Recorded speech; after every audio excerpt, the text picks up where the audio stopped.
Number 419, VCD எண் 419, இடம் பம்பை, place Bombay Maharashtra, Murali தேதி 11/12/13 February 67, முரளி டேட் 11/12/13 February 67, விளக்கம் கொடுக்கப்பட்ட தேதி 16/4/6, clarification date 16/4/2006.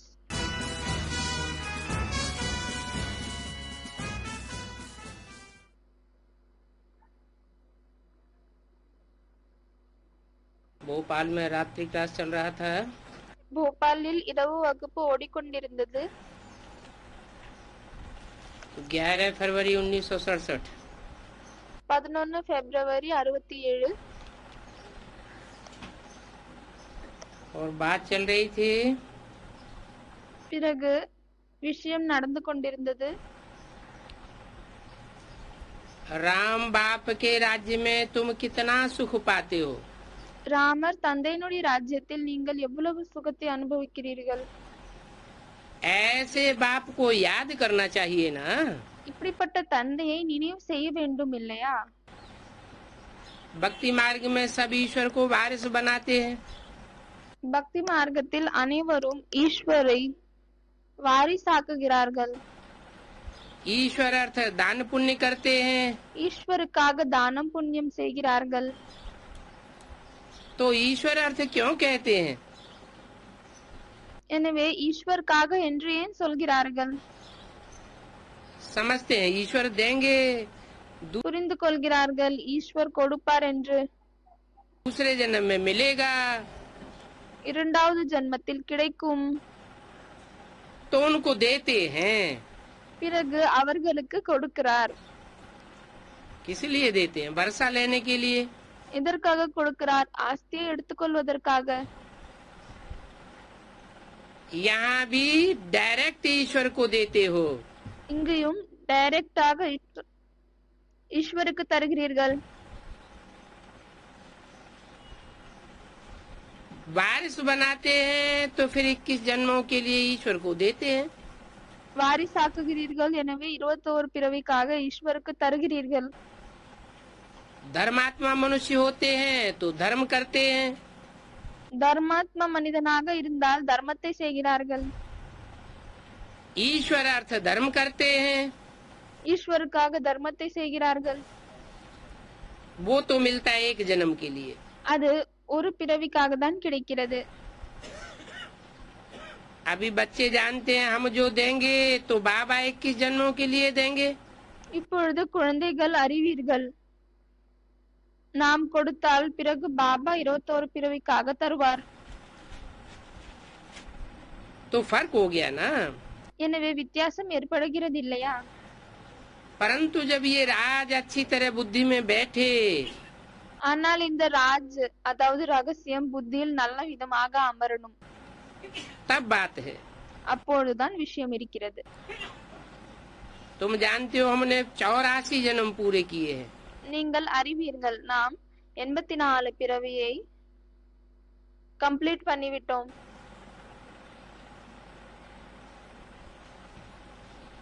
किन बच्चों से बात कर रहे हैं। எந்த குழந்தைகளிடம் பேசுகிறார்? जिन्होंने 84 जन्म पूरे किए हैं। நீங்கள் 84 பிறவியை முழுமையடைந்தீங்கள். रावण ने तुमको पतित बनाई दिया। ராவணர் தான் உங்களை பதிதமாக்கி விட்டார். फिर बाप पावन बनाने का पुरुषार्थ कराते हैं। பிறகு தந்தை பாவனமாக கூடிய புருஷார்த்தத்தை செய்விக்கிறார். दुनिया में तो मनुष्य भगवान को ही नहीं जानते।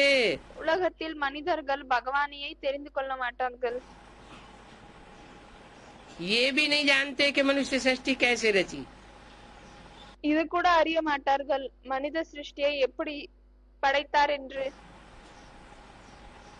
परंतु वो जान कैसे सकते हैं। ஆனால் அவர்களால் எப்படி தெரிந்து கொள்ள முடியும்?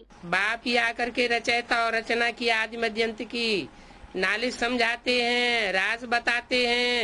தந்தை தான் வந்து விட்டு படைப்பினுடைய ஆதி மத்தியம் பிறகு அந்தத்தினுடைய ஞானத்தை சொல்கிறார், ரகசியத்தை சொல்கிறார். तुम पढ़ते रहते हो, पिछाड़ी में நீங்கள் படித்துக் கொண்டே இருக்கிறீர்கள். फिर मूल तंत्र तुम्हारी बुद्धि में आ जाएगा। கடைசியில் பிறகு ஒரு முக்கியமான சாரம் உங்களுடைய புத்தியில் வந்துவிடும். क्या मूल तंत्र होगा? அந்த முக்கியமான சாரம் என்னவாக இருக்கும்? जो बुद्धि में मूल तंत्र बैठ जाएगा वो क्या होगा? புத்தியில் எந்த மூலமான ரகசியம் அதாவது சாரம் அமர்ந்து விடுமோ அது என்னவாக இருக்கும்? एक बाप की याद बैठ जाएगी तो क्या அது என்னவென்றால் ஒரு தந்தையினுடைய நினைவு அமர்ந்து अब விடும். वो सतयुग में चलेगी? அது என்ன சத்தியுகத்தில் செல்லுமா? है सतयुग में याद नहीं चलेगी। சத்தியுகத்தில் நினைவு என்பது செல்லாது. लेकिन वो आत्मिक स्थिति की स्टेज चलेगी। ஆனால் அந்த ஆத்மீக நினைவின் அந்த நிலைதான் செல்லும். तो 21 जन्मों के लिए तुमको प्रारब्ध मिल जाती है। எனவே 21 பிறவிக்காக பிராப்தி என்பது கிடைத்து விடுகிறது. अगला रात्रि क्लास है 12/2/67 का। அடுத்த இரவு வகுப்பு 12/2/67 देही अभिमानी रहने का तो बहुत पुरुषार्थ करते हैं। தேகி அபிமானியாக இருப்பதற்காக மிகவும் அதிகமாக முயற்சியை செய்கிறீர்கள். आत्मा इन आर्गन सुधारा आत्माओं से बात करती है। ஆத்மா இந்த ஆர்கன்ஸின் மூலமாக ஆத்மாவிடம் தான் பேசுகிறது. और ऐसी रूरियान बाप ही आकर के सिखाते हैं। பிறகு இப்படிப்பட்ட ஆன்மீக உரையாடலை தந்தை தான் வந்துவிட்டு கற்றுக் கொடுக்கிறார். इस रूरियान में बहुत मेहनत है। இந்த ஆன்மீக உரையாடலில் மிகவும் உழைப்பு இருக்கிறது. तुम बच्चों को ऐसे ऐसे प्रैक्टिस करते रहना है। குழந்தைகளான உங்களுக்கு இப்படிப்பட்ட பிராக்டிஸை செய்து கொண்டே இருக்கணும். हम आत्मा ने 84 का पार्ट बजाया है। நாம் ஆத்மா 84 பிறவினுடைய பாட்டை செய்திருக்கிறோம். अब बाबा ने पावन बनने का तीसरा नेत्र दिया। இப்பொழுது பாபா பாவனமாக்குவதற்காக 3வது கண்ணை கொடுத்திருக்கிறார். इसको कहा जाता है रूरियान। இதைதான் ஆன்மீக உரையாடல் என்று சொல்லப்படுகிறது. तो देह अभिमान निकल करके आत्मा अभिमानी हो जावे। எனவே இந்த தேகாபிமானம் விலகிவிட்டு ஆத்மா அபிமானம் ஆகிவிடணும். आत्मा बात कर रही है। ஆத்மா பேசிக் கொண்டிருக்கிறது. आत्मा कहती है बाप का हमको हुक्म मिला हुआ है। ஆத்மா சொல்கிறது தந்தையுடைய இந்த ஆர்டர் நம்மளுக்கு கிடைத்திருக்கிறது. जैसे बाप आत्माओं से बच्चे बच्चे कह करके बात करते हैं, எப்படி தந்தை ஆத்மாக்களிடம் குழந்தைகள் குழந்தைகள் என்று சொல்லி பேசுகிறாரோ, तुम फिर आपस में भाई भाई समझो। பிறகு நீங்கள் ஒருத்தருக்கினொருத்தர் சகோதர சகோதரர்கள் என்று புரிந்து கொள்ளுங்கள். औरों को भी समझाओ कि अपन को आत्मा निश्चय कर बाप को याद करो तो विकर्म विनाश होंगे। மற்றவர்களுக்கும் புரிய வையுங்கள். தன்னை ஆத்மா என்று தந்தை நினைவு செய்தால் பிறகு விகர்மங்கள் அழியும். आत्मा कहती है ये आर्गन्स सब छोड़ने हैं। ஆத்மா சொல்கிறது இந்த ஆர்கன்ஸ் உறுப்புகள் அனைத்தையும் விடணும். सतयुग में तो सब आत्माभिमानी होते हैं। சத்தியுகத்தில் அனைவரும் ஆத்மாபிமானியாக இருக்கிறார்கள். यहाँ देह अभिमानी है, இங்கு தேகாபிமானியாக இருக்கிறார்கள்.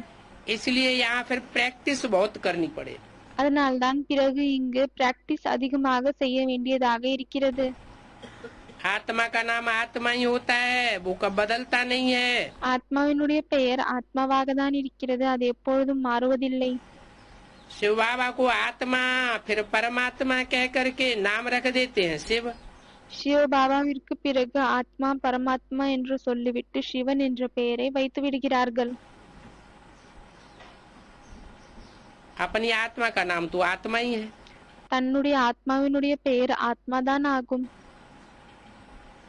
शरीर का नाम बदलता रहता है। तो ऐसे ऐसे तुमको विचार सागर मंथन करना होता है। உடலுடைய பெயர் தான் மாறிக்கொண்டே இருக்கிறது. எனவே இப்படி உங்களுக்கு விசார் சாகர் மந்தன் சிந்திக்கணும், யோசிக்கணும், கடையணும். मैं आत्मा நான் ஆத்மா इस शरीर से यह पार्ट बजाती हूँ, இந்த உடல் மூலமாக இப்படிப்பட்ட பாட்டை செய்கிறேன். परंतु ये याद खिसकती रहती है। ஆனால் இந்த நினைவு என்பது நகர்ந்து கொண்டே இருக்கிறது. बार बार देहवान में आ जाते हैं। அடிக்கடி தேகாபிமானத்தில் வருகிறார்கள். आत्माभिमानी बनने से पाप नाश हो जाते हैं। ஆத்மாபிமானியாக ஆகிவிட்டால் பாவங்கள் அழிந்துவிடும். और फिर तुम अपन को ईश्वरीय संतान भी समझते हो। பிறகு நீங்கள் உங்களை ஈஸ்வரிய குழந்தைகள் என்று புரிந்து கொள்கிறீர்கள். तो आयु भी बड़ी हो जाती है। आत्मा कहती है எனவே ஆயுளும் அதிகரிக்கிறது. ஆத்மா சொல்கிறது इस शरीर की बहुत संभाल करनी है। இந்த உடலுக்கு மிகவும் பாதுகாக்கணும். क्योंकि इन द्वारा नॉलेज मिलती है। ஏனென்றால் இதன் மூலமாக தான் நாலேஜ் என்பது கிடைக்கிறது. ज्ञान का सागर तुम बन रहे हो, ஞானத்தின் கடலாக நீங்கள் தான் ஆகுகிறீர்கள்.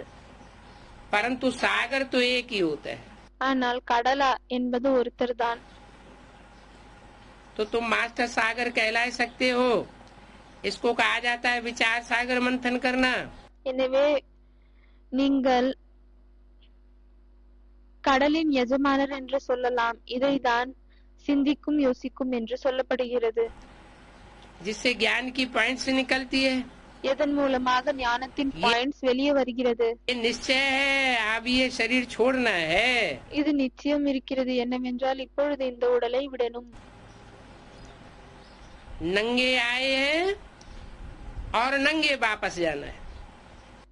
அமனமாக தான் வந்திருந்தோம். பிறகு அதே போல்தான் துணி இல்லாமல் தான் செல்லணும். ये बहुत प्रैक्टिस करनी पड़े। இது மிகவும் அதிகமாக பிராக்டிஸ் செய்ய வேண்டியதாக இருக்கிறது. परंतु ये मुश्किल कोई प्रैक्टिस करते हैं। ஆனால் மிகவும் கடினமாக யாரோ ஒருத்தர் தான் இதை பிராக்டிஸ் செய்கிறார்கள். शरीर छोड़ा हुआ है, ऐसे देही अभिमानी होकर के रहना पड़े। சரீர உடலை விட்டு விட்டோம். இப்படிப்பட்ட தேகி அபிமானியாக இருக்க வேண்டியதாக இருக்கிறது. आत्माभिमानी बनना है। ஆத்மாபிமானியாக ஆகணும். फिर भविष्य में भी आत्माभिमानी बनेंगे। பிறகு வருங்காலத்திலும் அப்படிதான் ஆத்மாவினுடைய நினைவில் இருக்கக்கூடியவர்களாக ஆகவும். वहाँ देह की परवाह नहीं रहती। அங்கு உடலின் கவலை இருக்காது. शरीरों को तो छूटना ही है। இந்த உடல் என்பது விடணும் தான். ऐसे ऐसे विचार सागर मंथन करने से இப்படி சிந்திக்கும் யோசிப்பதனால் अपनी भी उन्नति होती है, खुशी தன்னுடைய வளர்ச்சியும் ஏற்படுகிறது, भी होती है। குஷியும் ஏற்படுகிறது. तो आत्माभिमानी होकर रहने से उन्नति बहुत होती है। எனவே ஆத்மாபிமானியாக இருக்கும் காரணத்தால் உன்னதி என்பது மிகவும் ஏற்படுகிறது. बाप की भी याद आवेगी। தந்தையினுடைய நினைவும் வரும். ये पुराना चोला तो अब फेंक देना है। இந்த பழைய அடையை இப்பொழுது தூக்கி வீசணும். और जाना है अपने घर। பிறகு தன்னுடைய வீட்டுக்கு செல்லணும். अभी तुम मेहनत करते हो, जितना इनाम तुमको विश्व की बादशाही में मिलता है, நீங்கள் இப்பொழுது முயற்சி செய்கிறீர்கள். எனவே அந்த முயற்சியினுடைய பரிசாக எவ்வளவு உங்களுக்கு உலகத்தினுடைய பாத்ஷாய் ராஜாங்கம் கிடைக்கிறதோ उतना और किसी को नहीं मिलता। அவ்வளவு யாருக்கும் கிடைக்காது. लेकिन मिलता है नंबरवार पुरुषार्थ अनुसार। ஆனால் வரிசைகரமாக புருஷார்த்தத்தின் அடிப்படையில் தான் கிடைக்கிறது.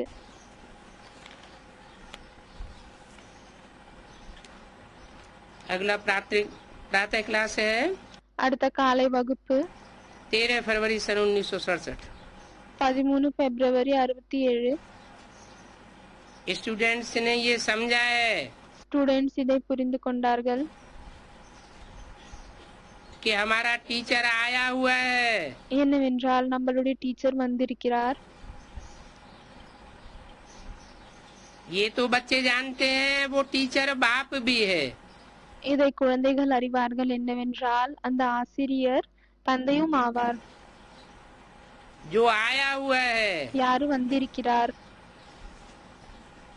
टीचर माना शिक्षक भी है, ஆசிரியர் என்றார் படிக்கக்கூடியவர் ஆவார். और साधारण शिक्षक नहीं है, பிறகு சாதாரணமாக படிப்பிக்கக்கூடியவர் இல்லை, सुप्रीम शिक्षक है. சுப்ரீம் டீச்சர் ஆவார். ये बात बच्चों की स्मृति में है, இந்த விஷயம் குழந்தைகளுடைய ஞாபகத்தில் இருக்கிறது.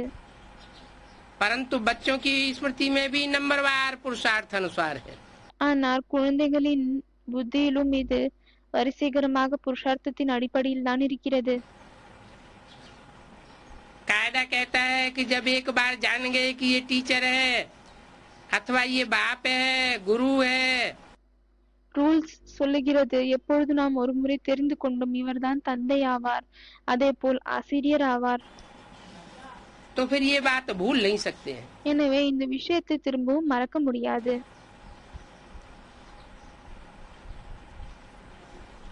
यहाँ भूल जाते हैं, ஆனால் இங்கு மறந்து விடுகிறார்கள். माया बुलाए देती है.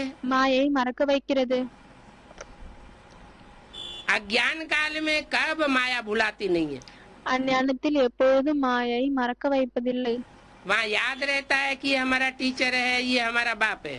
அங்கு ஞாபகத்தில் இருக்கும் இவர் நம்மளுடைய டீச்சர், இவர் நம்மளுடைய தந்தை என்று. बच्चे कभी भूल नहीं सकते कि ये हमारा बाप है. குழந்தைகள் எப்பொழுதும் இதை மறக்க முடியாது, இவர்தான் என்னுடைய தந்தை என்று. और उनका ये ऑक्यूपेशन है. பிறகு இது அவருடைய ஆக்குபேஷன் என்று, தொழில். बच्चों को तो खुशी रहती है कि हम बाप के धन का मालिक बनूंगा. குழந்தைகளுக்கு சந்தோஷம் இருக்கும், இப்பொழுது நான் தந்தையுடைய பணத்திற்கு எஜமானர் ஆவேன் என்று. बल खुद भी पढ़ते हैं परंतु बाप की प्रॉपर्टी तो मिलती है ना. பலே அவங்களும் படிக்கிறார்கள், ஆனால் தந்தையினுடைய ப்ராப்பர்ட்டி கிடைக்கிறது இல்லையா? यहाँ भी तुम पढ़ते तो हो, இங்கேயும் நீங்கள் படிக்கிறீர்கள், बाप की प्रॉपर्टी भी मिलती है, தந்தையுடைய ப்ராப்பர்ட்டியும் கிடைக்கிறது. क्योंकि तुम राजयोग सीख रहे हो. ஏனால் நீங்கள் ராஜயோகத்தை கற்றுக்கொள்கிறீர்கள், बाप द्वारा राजयोग सीखते हो. தந்தையின் மூலமாக தான் ராஜயோகத்தை கற்றுக்கொள்கிறீர்கள். निश्चय हो जाता है நிச்சயம் कि मैं ஏற்படுகிறது, बाप का बच्चा हूँ நான் தந்தையினுடைய குழந்தை என்று. और बाप ही हमको सदगति का रास्ता बता रहे हैं. பிறகு தந்தை தான் நமக்கு சத்கத்தினுடைய வழியை சொல்கிறார். तो ये बातें भूलनी नहीं चाहिए. எனவே இந்த விஷயங்களை மறக்க கூடாது. परंतु यहाँ माया भुलाए देती है. ஆனால் இங்கு மாயை மறக்க வைக்கிறது. जो बाप सुनाते हैं எதை தந்தை சொல்கிறாரோ वही बच्चों को सुनाना चाहिए. அதை தான் குழந்தைகளுக்கும் சொல்ல வேண்டும். लेकिन होता क्या है, ஆனால் என்ன நடக்கிறது? बाप जो सुनाते हैं अगर आत्मिक स्थिति में रहे तो सुनाते रहे. தந்தை எதை சொல்கிறாரோ அதை ஒருவேளை ஆத்மீக ஸ்திதியில் இருந்தால் அதை சொல்ல முடியும். लेकिन माया वायलोरा डाल देती है, देह भान में आ जाते हैं. ஆனால் மாயை தடைகளை உருவாக்குகிறது, தேகாபிமானத்தில் வருகிறோம். और उसमें अपनी मनमत मिक्स कर देते हैं. பிறகு அதில் தன்னுடைய வழியை கலந்து விடுகிறோம்.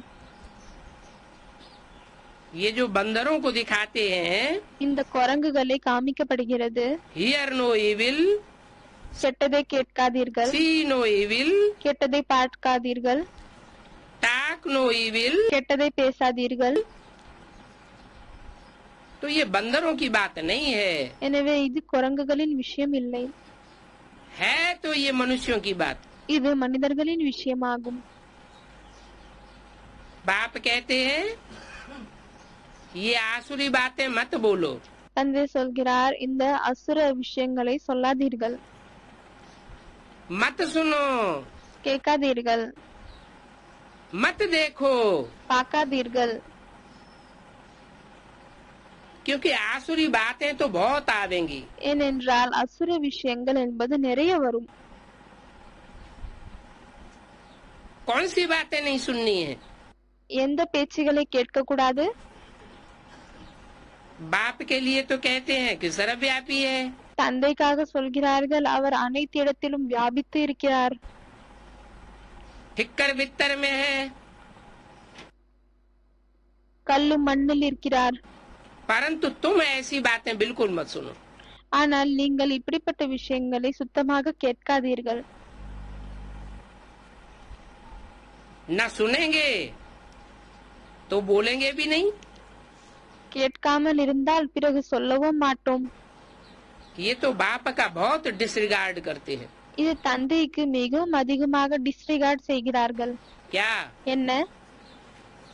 कि बाप है एक व्यापी और उसको என்னவென்றால் தந்தை ஒருத்தர் தான், ஆனால் அவரை अनेकों में व्यापक बनाई देते हैं।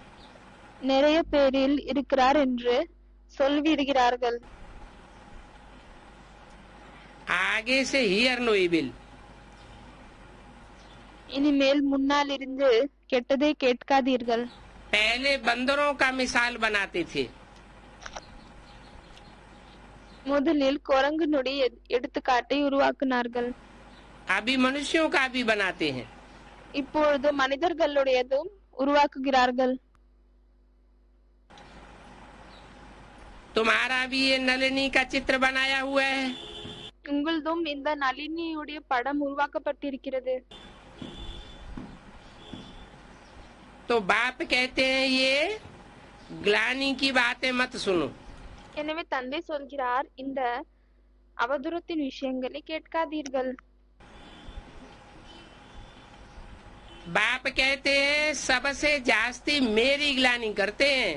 தந்தை சொல்கிறார் அதிகமாக என்னுடைய அவதூறத்தை தான் செய்கிறார்கள்.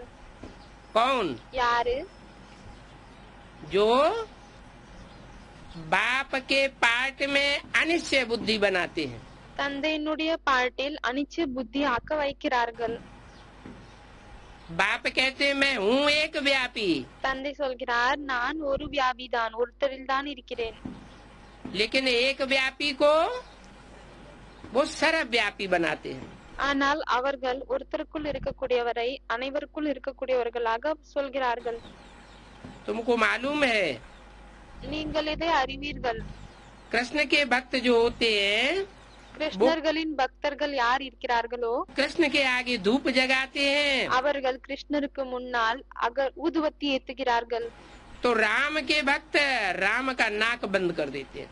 பிறகு ராமருடைய பக்தர்கள் என்ன செய்கிறார்கள் என்றால் ராமருடைய மூக்கை மூடிவிடுகிறார்கள்.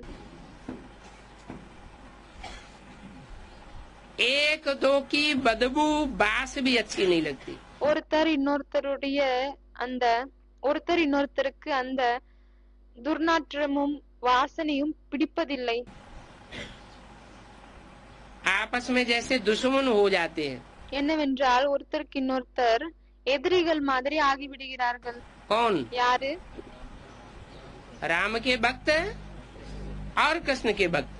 யார் என்றால் ராமருடைய பக்தர்கள், பிறகு கிருஷ்ணனுடைய பக்தர்கள். अब तुम तो जानते हो இப்பொழுது நீங்கள் இதை அறிவீர்கள். என்ன? कि राम कृष्ण में आपस में तो लड़ाई होती नहीं है। ராமருக்கும் கிருஷ்ணருக்கும் ஒருத்தருக்கு இன்னொருத்தர் சண்டை என்பது ஏற்படாது. बाप दादा ने हमें बताया हुआ है பாப்ப தாதா நம்மளுக்கு சொல்லியிருக்கிறார் कि तुम बाप दादा को अलग अलग करते हो, वो दोनों मिलकर के फिर एक हो जाते हैं। நீங்கள் பாப் தாதாவை தனித்தனி ஆக்குகிறீர்கள், பிறகு அவர்கள் இருவரும் சேர்ந்து விட்டு ஒன்றாகுகிறார்கள்.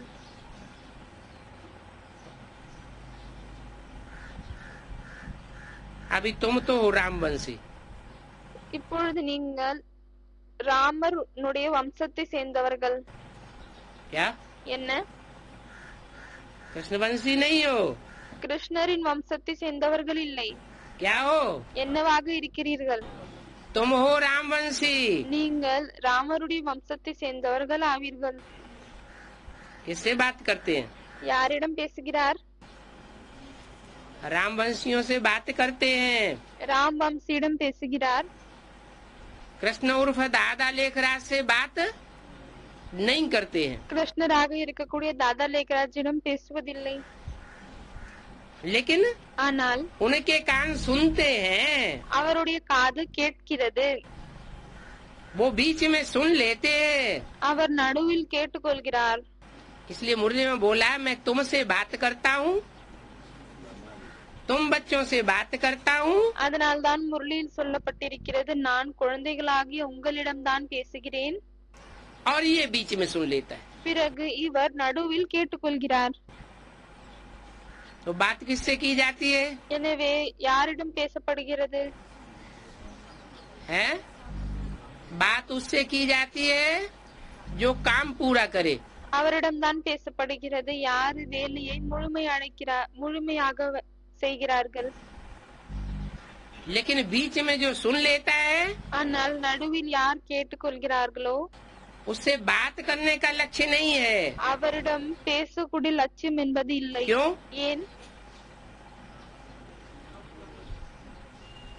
ब्रह्मा को बाबा बेबी कहते हैं। பிரம்மாவை பாபா பேபி குழந்தை என்று சொல்கிறார். तो बेबी बुद्धि होने के कारण वो काम पूरा नहीं कर सकता। எனவே குழந்தை புத்தியாக இருக்கும் காரணத்தால் அவரால் வேலையை முழுமையாக்க முடியாது. दुनिया तो सारी रावण वंशी है। உலகம் முழுவதும் ராவண வம்சத்தை சேர்ந்தவர்கள். अरे அரே, तुम राम वंशी हो, कृष्ण वंशी नहीं हो। நீங்கள் ராமனுடைய வம்சத்தை சேர்ந்தவர்கள், கிருஷ்ணனுடைய வம்சத்தை சேர்ந்தவர்கள் இல்லை. कृष्ण वंशी नहीं हो, इतना कहना तो ठीक है। கிருஷ்ண வம்சி இல்லை என்பது சொல்றது இது கொஞ்சம் சரிதான். लेकिन सारी दुनिया रावण वंशी है और तुम राम वंशी हो। ஆனால் முழு உலகமும் ராவண வம்சத்தை சேர்ந்தவர்கள், பிறகு நீங்கள் ராமருடைய வம்சத்தை சேர்ந்தவர்கள். इसका मतलब இதனுடைய அர்த்தம் कि यज्ञ के आदि में யக்னத்தின் ஆரம்பத்தில் तुम राम वंशी थे நீங்கள் ராமருடைய வம்சியாக இருந்தீர்கள், வம்சத்தை சேர்ந்தவர்களாக இருந்தீர்கள். और तुमने यज्ञ छोड़ दिया। பிறகு நீங்கள் யக்னத்தை விட்டு விட்டீர்கள். राम वंशियों ने यज्ञ छोड़ा, फिर कौन कौन बचे? ராமரின் வம்சத்தை சேர்ந்தவர்கள் யக்னத்தை விட்டு விட்டார்கள், பிறகு யார் இருந்தார்கள்? हैं? कृष्ण वंशी बचे और कोई नहीं बचे। கிருஷ்ணனின் வம்சத்தை சேர்ந்தவர்கள் தான் இருந்தார்களா, வேறு யாரும் இல்லையா? इस्लामी, बौद्धि, क्रिश्चियन आदि सारे ही तो बचे। இஸ்லாமிய, பௌத்திகள், கிறிஸ்டியன்ஸ் எல்லாரும் இருந்தார்கள் இல்லையா? और किसकी रहबरी में पलते रहे? பிறகு யாருடைய நிழலில் இருந்தார்கள்? कृष्ण की रहबरी में पलते रहे। கிருஷ்ணனுடைய நிழலில் அவர்கள் வளர்ந்து கொண்டிருந்தார்கள். तो सारे कौन वंशी हो गए? எனவே அனைவரும் எந்த வம்சத்தை சேர்ந்தவர்களாக ஆகிவிட்டார்கள்? हैं? सारे ही रावण वंशी हो गए। அனைவரும் ராவண வம்சத்தை சேர்ந்தவர்களாக ஆகிவிட்டார்கள். जब नई दुनिया बनेगी तो कौन से वंशी बचेंगे? எப்பொழுது புது உலகம் உருவாகுமோ அப்பொழுது எந்த வம்சத்தை சேர்ந்தவர்கள் இருப்பார்கள்? हैं? सिर्फ सूर्यवंशी बचेंगे। வெறும் சூரிய வம்சிகள் தான் இருப்பார்கள். कृष्ण वंशी भी नहीं बचेंगे, वो जन्म लेंगे। கிருஷ்ணரின் வம்சத்தை சேர்ந்தவர்களும் இருக்க மாட்டார்கள், அவர்கள் பிறப்பார்கள், लेकिन बचेंगे नहीं। ஆனால் இருக்க மாட்டார்கள், மீதி இருக்க மாட்டார்கள். तो सारी दुनिया रावण वंशी है। எனவே முழு உலகமும் ராவணனின் வம்சத்தை சேர்ந்தவர்கள். यहाँ कोई धूप आदि जगाने की बात नहीं है। இங்கு எந்த ஒரு ஊதுவத்தியும் ஏத்த வேண்டிய விஷயம் இல்லை. क्या बात है फिर? பிறகு என்ன விஷயம் இருக்கிறது? हो நீங்கள் அறிவீர்கள். बाप को सर्वव्यापी कहने से कितना दुर्गति को पाया है. தந்தையை சர்வவியாபி என்று சொல்வதின் காரணத்தால் எவ்வளவு துர்கதியை அடைந்திருக்கிறீர்கள். कह देते हैं ठिक्कर में है, भीतर में है, सब में परमात्मा है. சொல்லிவிடுகிறார்கள், கல்லில் இருக்கிறார், செவிரில் இருக்கிறார், அனைத்திலும் இருக்கிறார். ठिक्कर भीतर माना जिनको ठोकर लगे, थोड़ी सी माया की ठोकर लगती है. மண்ணாங்கட்டி அப்படின்னா என்னன்னு கேக்குறாரு பாபா. அதில் கொஞ்சம் கூட மாயாவினுடைய அடி விழுந்தால் और ज्ञान में से टूट पड़ते हैं. ஞானத்திலிருந்து அவர்கள் உடைந்து விடுகிறார்கள். भीतर माना भीत, दीवाल. ज्ञान के रास्ते में பிறகு பித்தர் அப்படி என்றால் செவிறு. दीवाल बन करके अड़ जाते हैं. அவர்கள் ஞானத்தினுடைய வழியில் செவிராக நின்று விடுகிறார்கள்.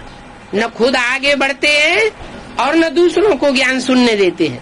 அவர்கள் சுயமும் முன்னேற மாட்டார்கள், அதே போல் மற்றவர்களையும் ஞானத்தை கேட்க விட மாட்டார்கள். ऐसों में परमात्मा व्यापक बनाई दिए. இப்படிப்பட்டவர்களை கடவுள் இருக்கிறார் என்று சொல்லிவிட்டனர். कहते हैं ना, तुम्हारी तो ठिक्कर बुद्धि है. சொல்கிறார்கள் இல்லையா, உங்களுடையது கல்லு புத்தி என்று. ठिक्कर बुद्धि होने से फिर कह देते हैं ठिक्कर भीतर में भगवान है. பிறகு கல்லு புத்தியாக இருக்கும் காரணத்தால் என்ன சொல்கிறார்கள், கல்லில் செவிரில் கடவுள் இருக்கிறார் என்று. कौन कहेंगे? யார் சொல்வாங்க? जो खुद ठिक्कर भीतर होंगे, யாரு சுயம் கல்லு செவுராக இருப்பார்களோ वो ही कहेंगे कि ठिक्कर भीतर में भगवान है. அவர்கள் தான் சொல்வார்கள் கல்லில் செவிரில் கடவுள் இருக்கிறார் என்று. अब ठिक्कर भीतर में कोई आत्मा थोड़े ही होती है. இப்பொழுது அந்த கல்லில் செவிரில் ஆத்மா என்னவோ இருப்பதில்லை. कि भीत में दीवाल में आत्मा होती है. என்னவென்றால் அந்த செவிரில் கடவுள் இருக்கிறது, ஆத்மா இருக்கிறது. मुसलमानों में क्या दिखाते हैं? முஸ்லிம்ஸில் என்ன காமிக்கிறார்கள்? काबा में संग या शब्द बनाया हुआ है. காபால சங்கே அஸ்வத் என்ற ஒன்னு கட்டிருக்காங்க. वहाँ ले जाकर के शिवलिंग का पत्थर दीवाल में जड़ दिया है. அங்கு சிவலிங்கத்தினுடைய கல்லை எடுத்து சென்று அந்த செவிரில் வைத்து விட்டனர். तो दीवाल के अंदर कोई आत्मा होती है क्या? எனவே அந்த செவுத்துக்குள் ஏதாவது ஒரு ஆத்மா இருக்குமா என்ன? नहीं. இல்லை. ये कहाँ की यादगार बनाई दी है? எனவே இது எங்குக்கான நினைவார்த்தத்தை உருவாக்கி விட்டனர். हैं? क्या संगम युग की यादगार? என்ன சங்கம் யுகத்தினுடைய நினைவார்த்தம்? कि यहाँ कोई भीतर बुद्धि आत्मा होगी जो दीवाल बन करके खड़ी होती है. இங்கு ஏதோ ஒரு செவுரு கொண்ட ஆத்மா இருப்பாங்க, யாரு செவுராக நின்று விடுகிறார்கள். अपने सारे फॉलोअर्स को தன்னுடைய எல்லா ஃபாலோவர்ஸையும் ज्ञान सुनने नहीं देती. ஞானத்தை கேட்க விட மாட்டேங்கிறாங்க. वो बुद्धि ठिक्कर बुद्धि कही गई है. அந்த புத்தியை கல் புத்தி என்று சொல்லப்பட்டிருக்கிறது. उनमें ठिक्कर भरे हुए हैं, ज्ञान रतन नहीं भरे हुए हैं. அதில் கல்லுதான் நிறைந்திருக்கிறது, ஞான ரத்தினங்கள் நிறைந்தில்லை. पत्थर हैं. கல்லுதான் இருக்கிறது. पत्थर बुद्धि बनाए देते हैं. கல்லு புத்தியாக ஆக்கி விடுகிறார்கள். किसको? யாரை? किसका गायन है? पत्थर बुद्धि का. கல்லு புத்தி என்று யாருக்கு பாடப்பட்டிருக்கிறது? बात एक ही है. விஷயம் ஒண்ணுதான். अहिल्या அஹில்யா क्यों बन गई पत्थर बुद्धि? அவங்க ஏன் கல்லு புத்தியாக ஆகிவிட்டாங்க? क्योंकि बाप के सामने जानती थी कि ये सर्प है. ஏனென்றால் கடவுளுக்கு முன்னால் அவங்க இதை அறிவார்கள். என்னவென்றால் இவங்க ஒரு பாம்பு, कामी क्रोधी है, காமம் கோபம் நிறைந்தவர்கள். फिर भी बाप के सामने मोह के वशीभूत होकर उठा के ले आई। ஆனாலும் தந்தைக்கு முன்னால் மோகத்தில் வந்துவிட்டு அவரை கொண்டு வந்தாங்க. तो पत्थर बुद्धि बन गई। எனவே கல் புத்தி ஆகிவிட்டாங்க. तो अब बाप कहते हैं अभी ये भक्ति मार्ग की बातें मत सुनो। எனவே இப்பொழுது தந்தை சொல்கிறார், இந்த பக்தி மார்க்கத்தினுடைய விஷயங்களை கேட்காதீர்கள். बाप की भी ग्लानि करते हैं तो देवताओं की भी ग्लानि कर दी है। தந்தைக்கும் அவதூறம் செய்கிறார்கள், பிறகு தேவதைக்கும் அவதூறம் செய்கிறார்கள். ऐसी बातें तुम ना सुनो, இப்படிப்பட்ட விஷயங்களை நீங்கள் கேட்காதீர்கள். न सुनो और न दूसरों को सुनाओ। கேட்காதீர்கள், பிறகு மற்றவர்களுக்கும் சொல்லாதீர்கள். ये बातें बेहद का बाप बैठ करके समझाते हैं। இந்த விஷயங்களை எல்லைக்கு அப்பாற்பட்ட தந்தை அமர்ந்து கொண்டு புரிய வைக்கிறார். बाप को ही याद करना पड़े। தந்தையை தான் நினைவு செய்யணும். बाप कहते हैं தந்தை சொல்கிறார், मैं जो हूँ நான் எப்படி இருக்கிறேன், और जैसा हूँ யாராக இருக்கிறேன், मुझे यथार्थ रीति से समझो। என்னை யதார்த்த ரூபத்தில் புரிந்து கொள்ளுங்கள். मुझे कोई भी नहीं जानते, என்னை யாரும் அறிய மாட்டார்கள். तुम बच्चों में भी नंबरवार जानते हैं। குழந்தைகளான உங்களிலும் வரிசைகரமாக தான் தெரிந்து கொள்கிறார்கள். बाप को यथार्थ रीति याद करना पड़े। जानेंगे तभी तो याद करेंगे। தந்தை யதார்த்தமாக நினைவு செய்ய வேண்டியதாக இருக்கும். தெரிந்து கொள்வோம், அப்பொழுதுதானே நினைவு செய்வோம். वो बाप भी तो इतनी छोटी सी बिंदी है। इन छोटी सी बूंदी में सारा पार्ट भरा हुआ है। அந்த தந்தையும் இவ்வளவு ஒரு சின்ன ஒரு புள்ளி தானே, அந்த புள்ளியிலும் அனைத்து பாட்டும் நிரம்பி இருக்கிறது.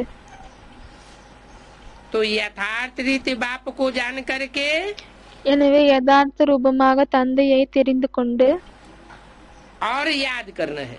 பிறகு நினைவு செய்யணும். अपने को भी आत्मा समझना है। தன்னையும் ஆத்மா என்று புரிந்து கொள்ளணும். बल हम बच्चे हैं, परंतु ऐसे नहीं कि बाप की आत्मा बड़ी है और हमारी आत्मा छोटी है। பலே நாம் குழந்தைகள் தான், ஆனால் இப்படி இல்லை. என்னவென்றால் தந்தையினுடைய ஆத்மா பெரியது, நாம் அனைத்து ஆத்மாவும் சிறியதாகும். இப்படி இல்லை. बड़ी क्यों बनाई दी? ஆனால் அதை ஏன் பெரிதாக உருவாக்கிவிட்டனர்? शिवलिंग बड़ा बनाते हैं और शालिग्राम छोटे छोटे बनाए देते हैं।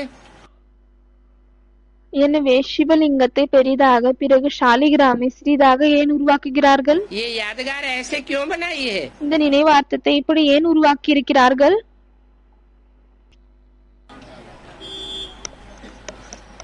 क्योंकि बड़ा काम किया है तो बड़ा लिंग बनाई दिया है।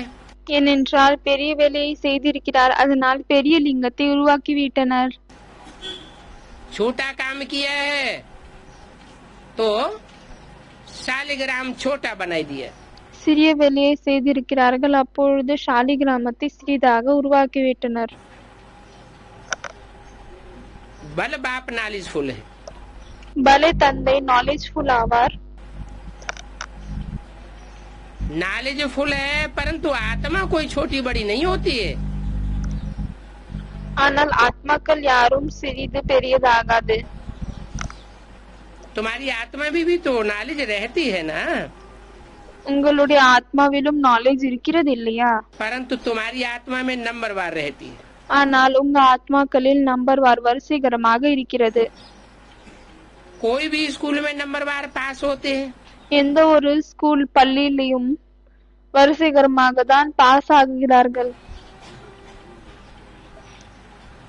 जीरो नहीं होते। ஜீரோ ஆக மாட்டார்கள். कुछ न कुछ कम मार्क्स ले लेते हैं। ஏதாவது ஒரு கம்மியான மார்க்ஸை எடுத்துக்கொள்கிறார்கள். कहते हैं தந்தை சொல்கிறார், मैं जो तुम्हारा ये है, मैं जो तुमको ये ज्ञान सुनाता हूँ, ये तो प्रायः लोप हो जाता है। நான் உங்களுக்கு எந்த ஞானத்தை சொல்கிறேனோ அது காணாமல் போகிறது. क्यों लोप हो जाता है? ஏன் காணாமல் போகிறது?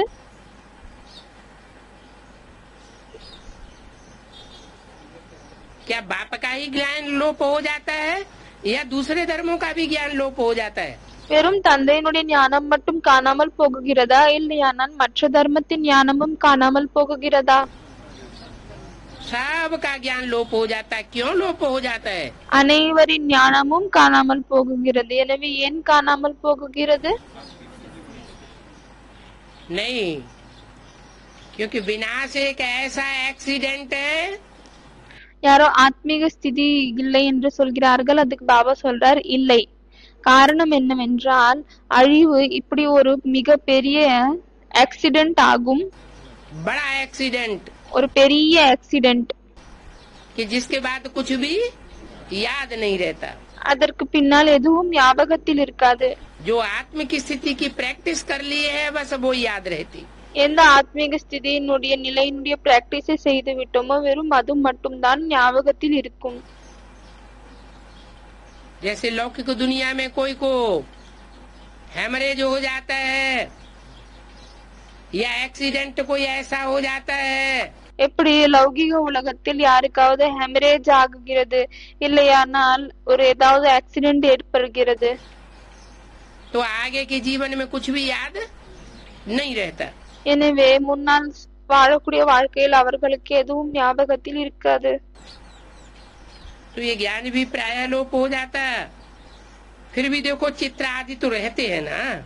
எனவே இந்த ஞானமும் காணாமல் போகிறது. ஆனா பாருங்கள், சித்திரங்கள் எல்லாம் இருக்கிறது இல்லையா? शास्त्र भी भक्ति मार्ग में बनावेंगे। பக்தி மார்க்கத்தில் சாஸ்திரமும் உருவாக்குவார்கள். चित्र कहाँ रहते हैं? सतयुग त्रेता में लक्ष्मी नारायण राम सीता के चित्र तो रहेंगे। சித்திரங்கள் எங்கு இருக்கும்? சத்தியுகத்தில் லக்ஷ்மி நாராயணன் ராமர் சீதையினுடைய படங்கள் கண்டிப்பாக இருக்கும். लेकिन वहाँ ज्ञान नहीं रहेगा। ஆனால் அங்கு ஞானம் இருக்காது. बाद में जो शास्त्र बनाते हैं चित्रों के आधार पर, அதற்கு பிறகு சித்திரங்கள் படங்களின் அடிப்படையில் எந்த சாஸ்திரங்களை உருவாக்குகிறார்களோ, द्वापर युग में पहले क्या बनाते हैं? துவாபர யுகத்தில் முதலில் என்ன உருவாக்குகிறார்கள்? पहले शास्त्र बनाते हैं कि पहले चित्र बनाते हैं? முதலில் சாஸ்திரத்தை உருவாக்குகிறார்களா, இல்லையானால் சித்திரத்தை உருவாக்குகிறார்களா? पहले भित्ति चित्र बनाए जाते, अजंता एलोरा एलिफेंट। முதலில் கல்வெட்டு உருவாகுகிறது. அஜெண்டா, எல்லோரா, எலிஃபென்டா, ताकि गुफाएं तैयार होती हैं और उनमें அந்த குகைகள் உருவாக்குகிறது. भित्ति चित्र तैयार होते हैं। பிறகு அதுக்குள் கல்வெட்டு உருவாகுகிறது. उन चित्रों के आधार पर बाद में फिर शास्त्र तैयार होते हैं। பிறகு அந்த சித்திரங்களின் அடிப்படையில் அதற்கு பின்னால் தான் சாஸ்திரங்கள் உருவாகுகிறது. 100-200 साल के बाद 100-200 வருடங்களுக்கு பிறகு. लेकिन उस भक्ति मार्ग में जो भी शास्त्र है उनमें सब गपोड़े भरे हुए। ஆனால் பக்தி மார்க்கத்தில் என்ன சாஸ்திரங்கள் எல்லாம் இருக்கிறதோ அதில் பொய் தான் இருக்கிறது. माना அப்படியானால் जो भित्ति चित्र थे उनमें फिर भी सच्चाई थी। என்னவென்றால் எந்த கல்வெட்டுகள் இருந்ததோ அதில் கொஞ்சமாவது உண்மை இருந்தது. चित्रकारों ने अपनी भावना से ओत प्रोत हो करके படத்தை வரையக்கூடியவர்கள் அவர்கள் தன்னுடைய பாவனையில் மிகவும் மூழ்கிவிட்டு जो चित्र बनाए उन चित्रों में सच्चाई थी। எந்த படங்களை உருவாக்கினார்களோ அதில் உண்மை இருந்தது. माने द्वापर युग के आदि में அப்படியானால் துவாபர யுகத்தின் ஆரம்பத்தில் जो भी शास्त्र आदि होते हैं, என்ன சாஸ்திரங்கள் எல்லாம் இருக்கிறதோ, चित्र आदि होते हैं, उनमें सच्चाई होती है। சித்திரங்கள் எல்லாம் இருக்கிறதோ அதில் உண்மை இருக்கிறது. बाद में उनका इंटरप्रिटेशन बदलता जाता है। அதற்கு பிறகுதான் அதனுடைய எடிஷன் மாறுகிறது. अभी तो देखो गपोड़े ही गपोड़े हैं। இப்பொழுது பாருங்கள், வெறும் பொய் மட்டும் தான் இருக்கிறது. ईश्वर को सर्वव्यापी कहना ये कितनी बड़ी ग्लानि की बात है। द्वापर के आदि में जो वेद बनाए गए,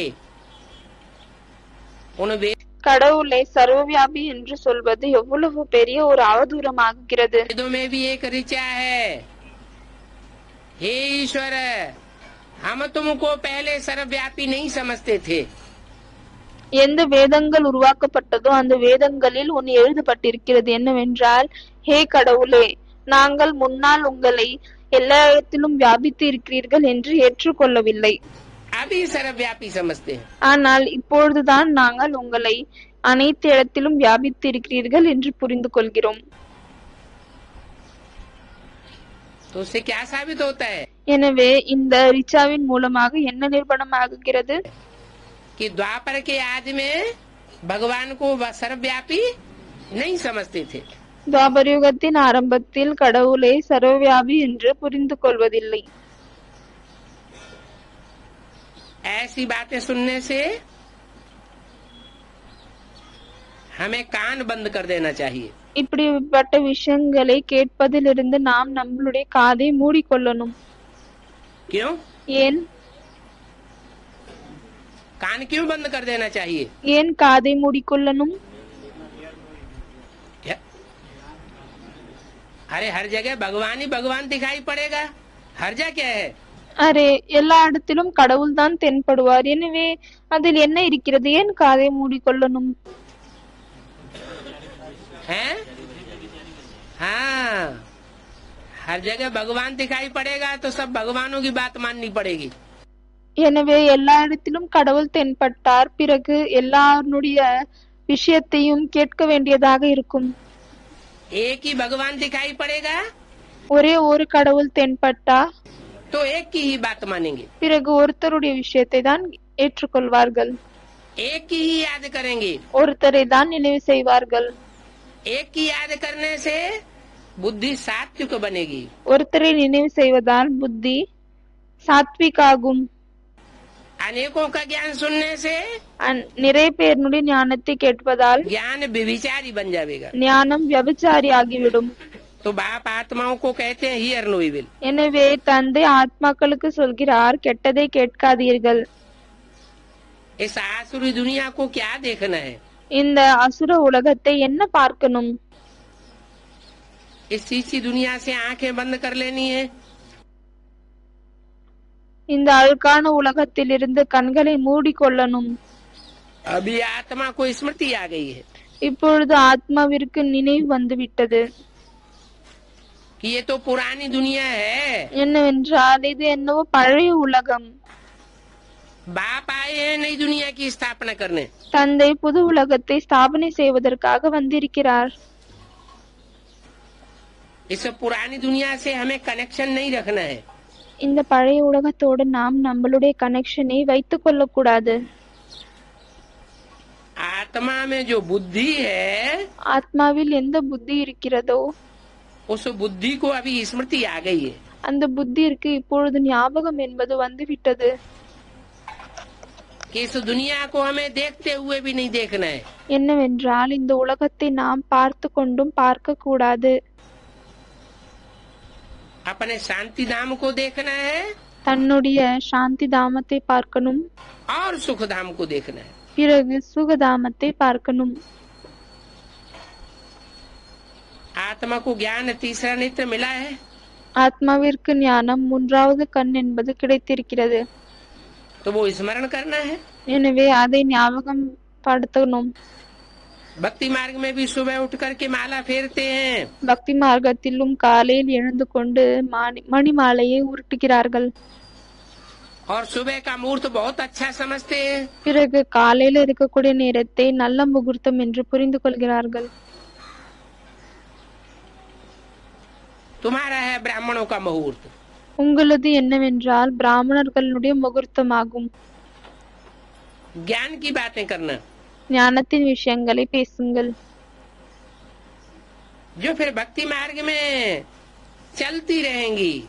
எது பிறகு பக்தி மார்க்கத்தில் நடந்து கொண்டே இருக்கும்.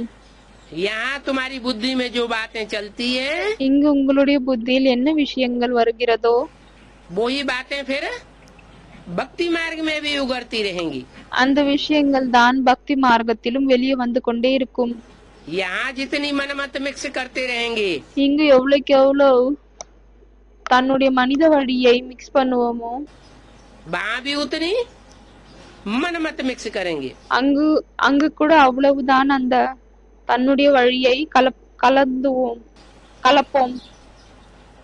ब्रह्मा भोजन की भी महिमा है। பிரம்ம போஜனம் இருக்கிறது இல்லை, அதுக்கும் மகிமை இருக்கிறது. ब्रह्म भोजन नहीं है, பிரம்ம போஜன் இல்லை, ब्रह्मा भोजन है। பிரம்மா போஜன் ஆகும். तुमको भी कोई ब्रह्मा कुमारियों के बदले ब्रह्म कुमारियां कह देते हैं। நீங்களும் சில பேர் பிரம்மா குமாரிகள் சொல்லாமல் பிரம்ம குமாரிகள் என்று சொல்கிறீர்கள். समझते नहीं है புரிந்து கொள்வதே இல்லை. कि ये ब्रह्मा के बच्चे हैं। என்னவென்றால் இவர்கள் பிரம்மாவினுடைய ब्रह्म குழந்தைகள். को वो भगवान समझते हैं। பிரம்ம என்றால் அவர்கள் அவரை கடவுள் என்று புரிந்து கொள்கிறார்கள். तो कह देते हैं ब्रह्म कुमार ब्रह्म कुमारी। எனவே அவர்கள் பிரம்மகுமார் பிரம்மகுமாரிகள் என்று சொல்கிறார்கள். अरे ब्रह्म तो तत्व है, அரே, பிரம்ம என்பது ஒரு தத்துவமாகும். ये जड़ तत्व है, இது உயிரில்லாத தத்துவமாகும். ये रहने का ठिकाना है। இது இருக்கக்கூடிய இடமாகும். उनकी क्या महिमा होगी? அவர்களுக்கு என்ன மகிமை ஏற்படும்? महिमा तो चैतन्य की होती है, மகிமை என்பது சைத்தன்யத்திற்கு தான் ஏற்படுகிறது. जड़त्व की तो महिमा नहीं होती। ஜடமானதற்கு மகிமை என்பது ஏற்படாது. 13 फरवरी सन 1967 की वाणी का दूसरा पेज। வாணியினுடைய 2வது பக்கம். मनुष्यों की बुद्धि बिल्कुल भ्रष्ट हो गई है। மனிதர்களின் புத்தி முழுமையாக பிரஷ்டமாகிவிட்டது. क्यों भ्रष्ट हो गई है? ஏன் பிரஷ்டமாகிவிட்டது? कोई कारण होगा ना। ஏதாவது ஒரு காரணம் இருக்கும் இல்லையா? कारण बताया காரணம் சொல்லியிருக்கிறார். कि उनकी पैदाइश ही भ्रष्टाचार से होती है। அவர்களின் பிறப்பே பிரஷ்டச்சாரத்தின் மூலமாக தான் ஏற்படுகிறது. इसलिए उनकी बुद्धि भ्रष्ट हो गई है। அதனால் தான் அவர்களுடைய புத்தி என்பது பிரஷ்டமாகிவிட்டது. और तुम्हारी बुद्धि பிறகு உங்களுடைய புத்தி श्रेष्ठ होती जाती है। क्यों? சிரேஷ்டமாகிக் கொண்டே செல்கிறது. ஏன்? क्योंकि तुम्हारी पैदाइश मुख वंशावली की है। ஏனென்றால் உங்களுடைய பிறப்பு வாயினுடைய வம்சத்தின் மூலமாக ஏற்படுகிறது. श्रेष्ठ इंद्रियों से तुम्हारी पैदाइश होती है। சிரேஷ்டமான இந்திரியங்கள் மூலமாக உங்களுடைய பிறப்பு ஏற்படுகிறது. इसलिए तुम श्रेष्ठ आचार्य बनते जाते हो। அதனால் தான் நீங்கள் சிரேஷ்டாச்சாரியாக ஆகிக் கொண்டே செல்கிறீர்கள். श्रेष्ठाचारी और भ्रष्टाचारी ये कहा तो जाता है ना। சிரேஷ்டாச்சாரி பிறகு பிரஷ்டச்சாரி இது சொல்லப்படுகிறது இல்லையா? क्यों कहा जाता है? भ्रष्ट इंद्रियों से जन्म लेते हैं तो भ्रष्टाचारी कहा जाता है। ஏன் சொல்லப்படுகிறது? பிரஷ்ட இந்திரியங்கள் மூலமாக பிறப்பு எடுக்கிறோம் என்றால் பிறகு பிரஷ்டச்சாரி என்று சொல்லப்படுகிறது. श्रेष्ठ इंद्रियों से देवताएं जन्म लेते हैं तो उन देवताओं को श्रेष्ठाचारी कहा जाता है। சிரேஷ்ட இந்திரியங்கள் மூலமாக தேவதைகள் பிறக்கிறார்கள் என்றால் பிறகு அவரை சிரேஷ்டாச்சாரி என்று சொல்லப்படுகிறது. अभी भक्ति मार्ग में देखो कितनी ग्लानि करते हैं। இப்பொழுது பக்தி மார்க்கத்தில் பாருங்கள் எவ்வளவு கிளானியை அவதூறத்தை செய்கிறார்கள். बाप भी आकर के उलाहना देते हैं कि तुम एक तरफ पूजा भी करते हो उन्हीं देवताओं की और दूसरी तरफ फिर सबकी ग्लानि भी करते जाते हो। या तो पूजा न करो और या तो ग्लानि न करो। ஒரு பக்கம் நீங்கள் அந்த தேவதைகளுக்கு பூஜை செய்கிறீர்கள், பிறகு இன்னொரு பக்கம் அவதூறம் செய்கிறீர்கள். எனவே பூஜை செய்யுங்கள், ஒரு பக்கம் கிளானி செய்யாதீர்கள். இல்லையானால் கிளானி செய்கிறீர்கள், அவதூறம் செய்கிறீர்கள் என்றால் பூஜையை செய்யாதீர்கள். फिर ऐसा क्यों करते हैं? பிறகு ஏன் இப்படி செய்கிறார்கள்? हैं? पूजा भी करते हैं फिर ग्लानि भी करते हैं, ऐसे क्यों? பூஜையும் செய்கிறார்கள், அவதூறமும் செய்கிறார்கள். இப்படி ஏன்? क्या कारण है? என்ன காரணம்?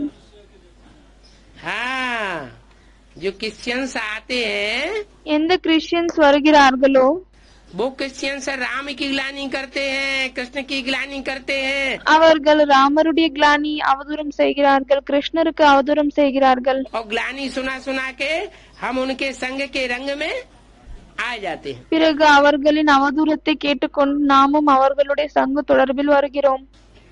जब हम उनके संग के रंग में आ जाते हैं तो बुद्धि हमारी कन्वर्ट हो जाती है। எப்பொழுது நாம் அவர்களின் சங்க தொடர்பில் வருகிறோமோ அப்பொழுது நம்மளுடைய புத்தி கன்வெர்ட் ஆகிறது. उन्हीं देवताओं की हम पूजा करते रहे और उन्हीं की फिर ग्लानि करके अपना धर्म ही कन्वर्ट कर लेते हैं। அந்த தேவதைகளுக்கு தான் பூஜை செய்து கொண்டே இருந்தோம், பிறகு அதே தேவதைகளுக்கு அவதூறம் செய்துவிட்டு தன்னுடைய தர்மத்தையே கன்வெர்ட் செய்து கொள்கிறோம். ये सब शूटिंग कहाँ होती है? இந்த எல்லாத்தினுடைய ஷூட்டிங்கும் எங்க நடக்கிறது? है होनी है या हो रही है या हो चुकी है? நடக்கணுமா இல்ல நடக்கிறதா இல்லையானால் நடந்து விட்டதா? हो रही है। நடக்கிறது. तो देखो सबकी ग्लानि करते रहते हैं। எனவே பாருங்கள், அனைவருக்கும் அவதூறம் என்பது ஏற்படுத்தி கொண்டே இருக்கிறார்கள். ग्लानि करते करते तमो प्रधान बन गए। அவதூறம் செய்து கொண்டு இப்பொழுது தமோ பிரதானமாக ஆகிவிட்டனர். देवताओं की ग्लानि न की होती, भगवान की ग्लानि न की होती, தேவதைகளுக்கு அவதூறம் செய்யாவிட்டால், கடவுளுக்கு அவதூறம் செய்யாவிட்டால் तो इतने तमो प्रधान नहीं बनते। பிறகு இவ்வளவு தமோ பிரதானமாக ஆகியிருக்க மாட்டோம். अभी देखो कितने तमो प्रधान बन गए हैं। இப்பொழுது பாருங்கள், எவ்வளவு தமோ பிரதானமாக ஆகிவிட்டோம். तुम उनको सच्ची बात सुनाओ तो कान बंद कर लेंगे। எனவே நீங்கள் அவர்களுக்கு உண்மையான விஷயங்களை சொல்லுங்கள், பிறகு அவர்கள் காதை மூடிக்கொள்வார்கள். जैसे कि सुनते हुए भी नहीं सुनते। எப்படியானால் கேட்டுக்கொண்டே இருந்தாலும் கேட்காத மாதிரி. अब ये तमो प्रधान तो बनना ही है। இப்பொழுது இப்படி தமோ பிரதானமாக கண்டிப்பாக ஆகணும். सतो प्रधान के बाद फिर सतो रजो तमो में जरूर आना होता है। சதோ பிரதானுக்கு பிறகு ரஜோ தம்மோவிலும் கண்டிப்பாக வர வேண்டியதாக இருக்கும். ये चक्कर फिर जरूर रिपीट होगा। இந்த சக்கரம் திரும்பவும் கண்டிப்பாக ரிப்பீட் ஆகும். जब कोई बड़े आदमी आते हैं எப்பொழுது ஏதாவது ஒரு பெரிய மனிதன் வராங்க, तो उनको चक्कर पर जरूर समझाना है। அவர்களுக்கு கண்டிப்பாக இந்த சக்கரத்தின் மேல் புரிய வைக்கணும். ये चक्र 5000 वर्ष का है। இந்த சக்கரம் 5000 வருடங்களுடையதாகும். इस चक्र के ऊपर बहुत अटेंशन देना है। இந்த சக்கரத்தின் மீது மிகவும் அதிகமாக அட்டென்ஷன் தரணும், கவனம் செலுத்தணும். रात के बाद दिन जरूर होता है। இரவுக்கு பிறகு பகல் கண்டிப்பாக வருகிறது. ये हो नहीं सकता कि रात के बाद दिन न हो। இது இப்படி இருக்காது, என்னவென்றால் இரவுக்கு பிறகு பகல் வராது என்று, और दिन के बाद रात न हो। பிறகு பகலுக்கு பிறகு இரவு ஆகாது, இப்படி என்பது நடக்காத ஒரு விஷயமாகும். ये है तुम्हारा बेहद का दिन और बेहद की रात। இது உங்களுடைய எல்லைக்கு அப்பாற்பட்ட பகல், பிறகு எல்லைக்கு அப்பாற்பட்ட இரவு ஆகும். कलयुग के बाद सतयुग जरूर आना है। கலியுகத்திற்கு பிறகு சத்யுகம் கண்டிப்பாக வரணும். ये वर्ल्ड की हिस्ट्री जाग्राफी रिपीट होती है। இந்த உலகத்தின் ஹிஸ்டரி ஜியோகிராபி என்பது ரிப்பீட் ஆகிக் கொண்டே இருக்கும். तो बाप समझाते हैं मीठे मीठे बच्चे अपन को आत्मा समझो। எனவே தந்தை சொல்கிறார், இனிமேலும் இனிமையான குழந்தைகளே, தன்னை ஆத்மா என்று புரிந்து கொள்ளுங்கள். आत्मा ही सब पार्ट बजाती है, सब कुछ करती है। ஆத்மா தான் எல்லா பாட்டையும் செய்கிறது, எல்லாத்தையும் செய்கிறது. ये बात किसी को पता नहीं है। இந்த விஷயம் யாருக்கும் தெரியாது. अगर हम पार्टधारी हैं ஒருவேளை நாம் பாட்டை செய்யக்கூடியவர்களாக இருந்தால் तो नाटक की आदि मध्य अंत को जरूर जानना पड़े। பிறகு இந்த நாடகத்தினுடைய ஆரம்பம், நடுவில், பிறகு கடைசியை கண்டிப்பாக நாம் அறிந்திருக்கணும். आदि मध्य अंत में हमारा पार्ट क्या है? ஆரம்பம், கடைசியில், நடுவில் நம்மளுடைய பாட்டு என்னவாக இருக்கிறது? वो भी बुद्धि में बैठ जाएगा। இதுவும் புத்தியில் கண்டிப்பாக அமர்ந்துவிடும். वर्ल्ड की हिस्ट्री जाग्राफी रिपीट होती है உலகத்தினுடைய ஹிஸ்டரி ஜியோகிராபி ரிப்பீட் ஆகுகிறது. तो ये जरूर ड्रामा ठहरा। எனவே இது கண்டிப்பாக நாடகமாக தான் இருக்கிறது. ड्रामा के जो एक्टर्स होते हैं நாடகத்தில் எந்த ஆக்டர்ஸ் இருக்கிறார்களோ उनको अपना पार्ट याद रहता है ना। அவர்களுக்கு தன்னுடைய பாட் ஞாபகத்தில் இருக்கிறது இல்லையா? कोई कोई तो अपना पार्ट भी याद कर लेते, சிலர் தன்னுடைய பாட்டையும் ஞாபகம் செய்து கொள்கிறார்கள். दूसरों का पार्ट भी याद रहता है। பிறகு அவர்களுக்கு மற்றவர்களின் நாடகமும் ஞாபகம் இருக்கும். दूसरों को भी इशारा देते மற்றவர்களுக்கும் சைகை காமிப்பார்கள். कि ऐसे नहीं बोलो, ऐसे नहीं करो, ऐसे करो। நீங்கள் இப்படி செய்யாதீர்கள், இப்படி சொல்லாதீர்கள், ஆனால் அப்படி சொல்லுங்கள் என்று. तो ये ड्रामा है। எனவே இதுவும் ஒரு நாடகம் ஆகும். सेकंड बाय सेकंड वो रिपीट होगा। ஒரு செகண்டுக்கு அப்புறமா இன்னொரு செகண்ட் அது ரிப்பீட் ஆகி கொண்டேதான் இருக்கும். जो पास्ट हो गया है वो ही रिपीट होना है। எது கடந்து விட்டதோ அதுதான் ரிப்பீட் ஆகும். ये बातें और कोई समझा नहीं सकता। कम बुद्धि वाले हमेशा नापास होते हैं। இந்த விஷயத்தை மற்றவர்கள் யாராலையும் புரிய வைக்க முடியாது. கம்மியான புத்தி கொண்டவர்கள் எப்பொழுதும் ஃபெயில் ஆகுகிறார்கள்.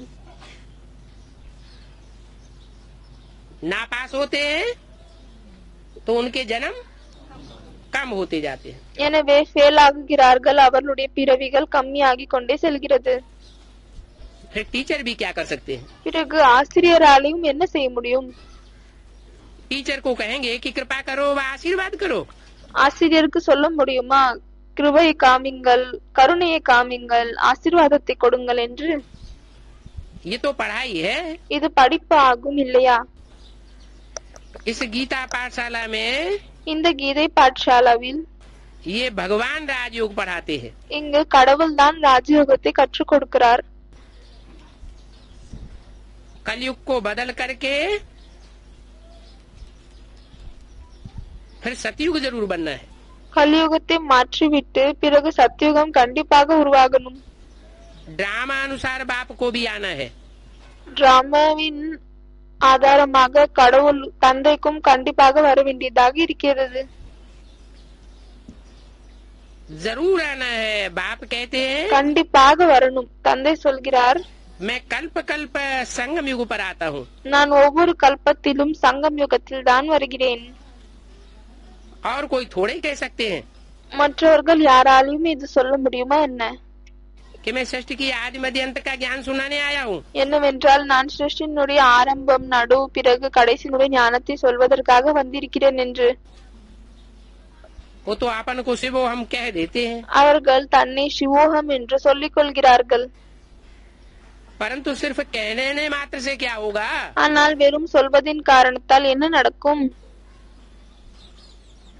शिवो हम हो जाएंगे क्या? சிவனாக ஆகிவிட முடியுமா? शिवो हम माना क्या है? சிவோகம் என்றால் என்ன? शिवो हम माना मैं कल्याणकारी हूँ। சிவோகம் என்றால் நான் நன்மையை செய்யக்கூடியவன் ஆவேன். இதுதான் அதனுடைய मैं जो भी बोलता हूँ நான் என்னவெல்லாம் சொல்கிறேனோ वो उसमें कल्याण ही कल्याण होगा। அதில் நன்மைதான் இருக்கும்। मैं जो भी सोचता हूँ संकल्प करता हूँ நான் என்னவெல்லாம் சங்கல்பம் எண்ணங்கள் செய்கிறேனோ उसमें कल्याण ही कल्याण भरा हुआ है। அதிலையும் நன்மைதான் நிரம்பி இருக்கிறது। मैं जो भी करता हूँ उस करनी में कल्याण ही कल्याण भरा हुआ है। நான் என்னவெல்லாம் செய்கிறேனோ அந்த கர்மங்களில் நன்மைதான் நிரம்பி இருக்கிறது। अकल्याण हो नहीं सकता। அது நன்மை இல்லாமல் இருக்க முடியாது, அதில் தீங்கு என்பது நடக்காது। वो तो शिवो हम कह देते हैं அவர்கள் சிவோகம் என்று சொல்லிவிடுகிறார்கள், परंतु कुछ भी परिवर्तन कल्याण का होता नहीं है। ஆனால் எந்த விதமான நன்மைக்கான மாற்றமும் ஏற்படுவதில்லை। शिव बाबा तो आते हैं पढ़ाने के लिए, சிவபாபா படிப்பிக்கிறதுக்காக வருகிறார், सहज राजयोग सिखाने के लिए आते हैं, சகஜமான ராஜயோகத்தை கற்பிக்கிறதுக்காக வருகிறார்।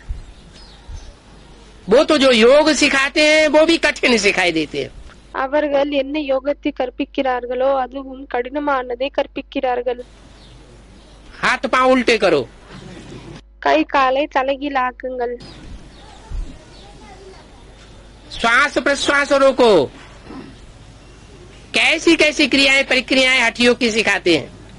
சுவாசத்தை நிறுத்திக் கொள்ளுங்கள்। எனவே எப்படிப்பட்ட கர்மங்களை ஹடயோகம் அதாவது வலுக்கட்டாயமாக செய்யக்கூடிய யோகத்தில் கற்றுக் கொடுக்கிறார்கள்। बाप तो आकर के सहज सहज चलाते हैं। தந்தை வந்து சகஜமாக நடத்துகிறார்। कोई भी साधु संत आदि को शिव भगवान नहीं कह सकते हैं। எந்த விதமான துறவிகள் சந்தர்கள் யாரையுமே கடவுள் என்று சொல்ல முடியாது। ऐसे बहुत कहते हैं, இப்படி நிறைய பேர் சொல்கிறார்கள், हम राम हैं, हम कृष्ण हैं, நாங்கள் ராமராவும், நாங்கள் கிருஷ்ணராவும், हम लक्ष्मी नारायण हैं। நாங்கள் லட்சுமி நாராயணன் ஆவோம்। कहाँ कहते हैं? 2500 वर्ष के ड्रामा में। எங்கு சொல்கிறார்கள்? 2500 வருஷத்தினுடைய நாடகத்திலையா? यहाँ संगम युग में भी ऐसे बहुत निकल पड़े हैं இந்த சங்கம் யுகத்திலும் இப்படி நிறைய பேர் வெளியே வந்திருக்கிறார்கள், जो कहते हैं हम कृष्ण हैं, யாரு சொல்கிறார்கள் நாங்கள் தான் கிருஷ்ணர் हम என்று, हम राम सीता हैं, நாங்கள் தான் ராமர் சீதை என்று। फरुखाबाद के पास विधुना गांव, ஃபருக்காபாத் அருகில் ஒரு தூனா என்ற கிராமம் இருக்கிறது। उसमें एक भाई है 9 दिन की भट्टी कंपिल से करके गया। அங்கு ஒரு பிரதர் இருக்கிறாரு, கம்பில்ல இருந்து 9 நாள் பட்டி செய்து விட்டு சென்றார்। और वहाँ जाके एडवर्टाइजमेंट कर दिया कि मैं गुफा में 9 दिन तपस्या की, उसके बाद मुझे ज्ञान प्राप्त हो गया। எனவே அவர் தன்னுடைய கிராமத்தில் சென்று விட்டு இந்த மாதிரி விளம்பரத்தை செய்து விட்டார், என்னவென்றால் நான் 9 நாள் குகையில் தபஸ்யா செய்தேன், அதனால் அதனுடைய பலனாக எனக்கு ஞானம் கிடைத்து விட்டது என்று। ज्ञान क्या प्राप्त हो गया? எந்த ஞானம் கிடைத்து விட்டது? मैं राम हूँ और मेरी युगल सीता है। என்ன ஞானம் கிடைத்து விட்டது என்றால் நான் தான் ராமராவேன், பிறகு என்னுடைய மனைவி சீதா ஆகும்। और गीता पाठशाला खोल के बैठ गया। பிறகு அவர்கள் கீதை பாठशाला திறந்து விட்டு அமர்ந்து விட்டார்கள்। और जो भी आत्माएं तैयार होती हैं उनको माउंट आबू ले जाता है। பிறகு எந்த ஆத்மாக்கள் எல்லாம் ரெடி ஆகுகிறார்களோ அவர்களை மவுண்ட் அபு கூட்டுன்னு செல்கிறார்। वहाँ से वो तरपत होकर के आ जाते हैं। பிறகு அங்கு சென்று விட்டு அவர்கள் திருப்தி ஆகிவிட்டு வருகிறார்கள்। ब्रह्मा कुमारियों के मुकाबले उसका संगठन जोरदार चल रहा है। பிரம்மகுமாரிகளுக்கு ஒப்பிட்டு பார்க்கும்போது இவர்களுடைய சங்கடன் மிகவும் அதிகமாக ஃபாஸ்டாக செல்கிறது। आगरे साइड में बहुत प्रचार हो रहा है। ஆக்ரா பக்கத்தில் மிகவும் அதிகமாக பரவுகிறது। பாபா ஒரு பாயினுடைய கதையை சொல்லிக் கொண்டிருந்தார்। तो बोला என்ன ऐसे சொல்லியிருக்கிறார்? बहुत हैं जो कहते हैं हम कृष्ण हैं, हम राम सीता हैं। இப்படி நிறைய பேர் இருக்கிறார்கள், யார் சொல்கிறார்கள் நாங்கள் கிருஷ்ணர் ஆவோம், ராமர் சீதை ஆவோம். हम लक्ष्मी नारायण हैं। நாங்கள் லக்ஷ்மி நாராயணன் ஆவோம். अब कहाँ तो वो श्री कृष्ण सतयुग का प्रिंस है, 16 कला संपूर्ण। இப்ப எங்க அந்த ஸ்ரீகிருஷ்ணர் இருக்கிறார்? சத்யுகத்தினுடைய பிரின்ஸ் ஆவார், 14 கலைகள் நிறைந்தவர் ஆவார். और कहाँ ये कलयुगी पतित मनुष्य? பிறகு இந்த கலியுகத்தை சேர்ந்த பதிதமான மனிதர்கள் எங்க இருக்கிறார்கள்? इनको ऐसे थोड़ा ही कहेंगे इनमें बाप भगवान है। இவர்களை இப்படி சொல்ல முடியுமா என்ன, இவர்கள் தான் தந்தை கடவுள் ஆவாங்க என்று? ऐसे ऐसे मनुष्यों के पास कभी जाओ भी नहीं। இப்படிப்பட்ட மனிதர்களிடம் எப்போதுமே போகாதீர்கள். अगर जाएंगे भी तो जाने मात्र से ही तुम्हारी बुद्धि को खराब कर देंगे। तुम मंदिरों में भी जाकर के पूछ सकते हो। ஒருவேளை போனால் போன மாத்திரத்திலே அவர்கள் உங்களுடைய புத்தியை கெடுத்து விடுவார்கள். எனவே நீங்கள் கோவிலுக்கும் சென்று விட்டு கேட்கலாம். ये जो सतयुग में राज्य करते थे वो अभी कहाँ गए? இவங்க யார் சத்தியுகத்தில் ராஜ்யம் செய்து கொண்டிருந்தார்கள், இவர்கள் இப்பொழுது எங்கு சென்று விட்டார்கள்? सत्युग के बाद जरूर त्रेता द्वापर कलयुग हुआ। சத்தியுகத்திற்கு பின்னால் கண்டிப்பாக துவாபர் யுகம் கலியுகம் இருந்தது. सत्युग में सूर्यवंशी राज्य था। சத்தியுகத்தில் சூரிய வம்சத்தின் ராஜாங்கம் தான் இருந்தது. फिर चंद्रवंशी राज्य हुआ। பிறகு சந்திர வம்சத்தின் ராஜ்யம் வந்தது. ये सारी नॉलेज तुम बच्चों की बुद्धि में। இந்த அனைத்து நாலேஜ் ஞானமும் குழந்தைகளான உங்களுடைய புத்தியில் இருக்கிறது. इतने ब्रह्मा कुमार कुमारियां हैं, जरूर प्रजापिता भी होगा। இவ்வளவு பிரம்மகுமார் குமாரிகள் இருக்கிறார்கள் என்றால் கண்டிப்பாக பிரஜாபிதாவும் இருப்பார். क्या है? ब्रह्मा कुमार कुमारियां हैं। என்ன இருக்கிறார்கள்? பிரம்மகுமார் குமாரிகள். अरे ब्रह्मा कुमार कुमारियां हैं तो ब्रह्मा होगा या प्रजापिता होगा? அரே பிரம்மகுமார் குமாரிகள் இருக்கிறார்கள் என்றால் பிரம்மா இருப்பாரா இல்லையானால் பிரஜாபிதா இருப்பாரா? है? क्यों? ब्रह्मा कुमार हैं तो ब्रह्मा चाहिए या प्रजापिता चाहिए? ஏன் பிரம்மகுமார் இருக்கிறார்கள் என்றால் பிரம்மா தேவையா இல்லையானால் பிரஜாபிதா தேவையா? प्रजापिता कुमार कहे जाए। பிரஜாபிதா தேவை என்றால் பிறகு பிரஜாபிதா குமாரர்கள் என்று சொல்லப்படணும். है? इतने बीके हैं दुनिया में, उनकी संख्या कितनी होगी? है?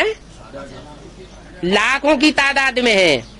இவ்வளவு உலகத்தில் பிகே இருக்கிறார்கள், அவர்களுடைய எண்ணிக்கை எவ்வளவு? லட்சக்கணக்கில் இருக்கிறார்கள். वो सब अपने को क्या कहते हैं? அவர்கள் அனைவரும் தன்னை என்ன சொல்கிறார்கள்? ब्रह्मा कुमार। பிரம்மா குமார் என்று சொல்கிறார்கள். और मुरली में बोले जाने के बावजूद भी முரளியில் சொல்லப்பட்ட பிறகும் वो प्रजापिता शब्द क्यों नहीं लगाते? அவர்கள் பிரஜாபிதா என்ற வார்த்தையை ஏன் ஆட் பண்ண மாட்டேங்கிறார்கள்? ब्रह्मा कुमार क्यों कहते हैं? வெறும் பிரம்மகுமார் என்று ஏன் சொல்கிறார்கள்? बाबा को क्यों कहना पड़ता है? பாபாவிற்கு ஏன் சொல்ல வேண்டியதாக இருக்கிறது? कि ब्रह्मा कुमार कुमारी से पहले प्रजापिता जरूर लिखना है। என்னவென்றால் பிரம்மகுமார் குமாரிகளுக்கு முன்னால் பிரஜாபிதா கண்டிப்பாக எழுதணும் என்று. हाँ, ये निश्चित है இது நிச்சயமாகும். कि ब्रह्मा कुमार कुमारियां हैं, ब्रह्मा का अर्थ नहीं समझते। என்னவென்றால் பிரம்மகுமார் குமாரிகள் பிரம்மாவினுடைய அர்த்தத்தை புரிந்து கொள்ள மாட்டேங்கிறார்கள். ब्रह्मा माना बड़ी माँ। பிரம்மா என்றால் பெரிய அம்மா. अब बड़ी माँ है तो जरा बाप भी तो बड़ा बाप होना चाहिए ना। எனவே அம்மா பெரிய அம்மாவாக இருக்கிறார்கள் என்றால் பிறகு தந்தையும் கொஞ்சம் பெரிதாக இருக்கணும் இல்லையா? बिना बड़े बाप के माँ कैसे बन जाएगी? பெரிய அப்பா இல்லாமல் எப்படி பெரிய அம்மா உருவாகி விடுவார்கள்? फिर ब्रह्मा द्वारा मनुष्य सृष्टि रचते हैं। பிறகு பிரம்மாவின் மூலமாக மனித சிருஷ்டியை படைக்கிறார். फिर माना कब? பிறகு என்றால் எப்பொழுது? फिर माना फिर का अर्थ क्या होता है? बाद में दोबारा। பிறகு என்ற அர்த்தம் என்ன? பிறகு என்றால் பிறகு, அப்படியானால் திரும்பவும் என்று சொல்கிறார். माना पहले प्रजापिता होता है, प्रजापिता அர்த்தம் என்னவென்றால் முதலில் பிரஜாபிதா தான் இருக்கிறார். के बाद फिर ब्रह्मा होता है. பிரஜாபிதாக்கு பிறகுதான் பிரம்மா இருக்கிறார். तो ऐसे ही तो हुआ. எனவே அப்படித்தானே நடந்தது. यज्ञ के आदि में पहले प्रजापिता था.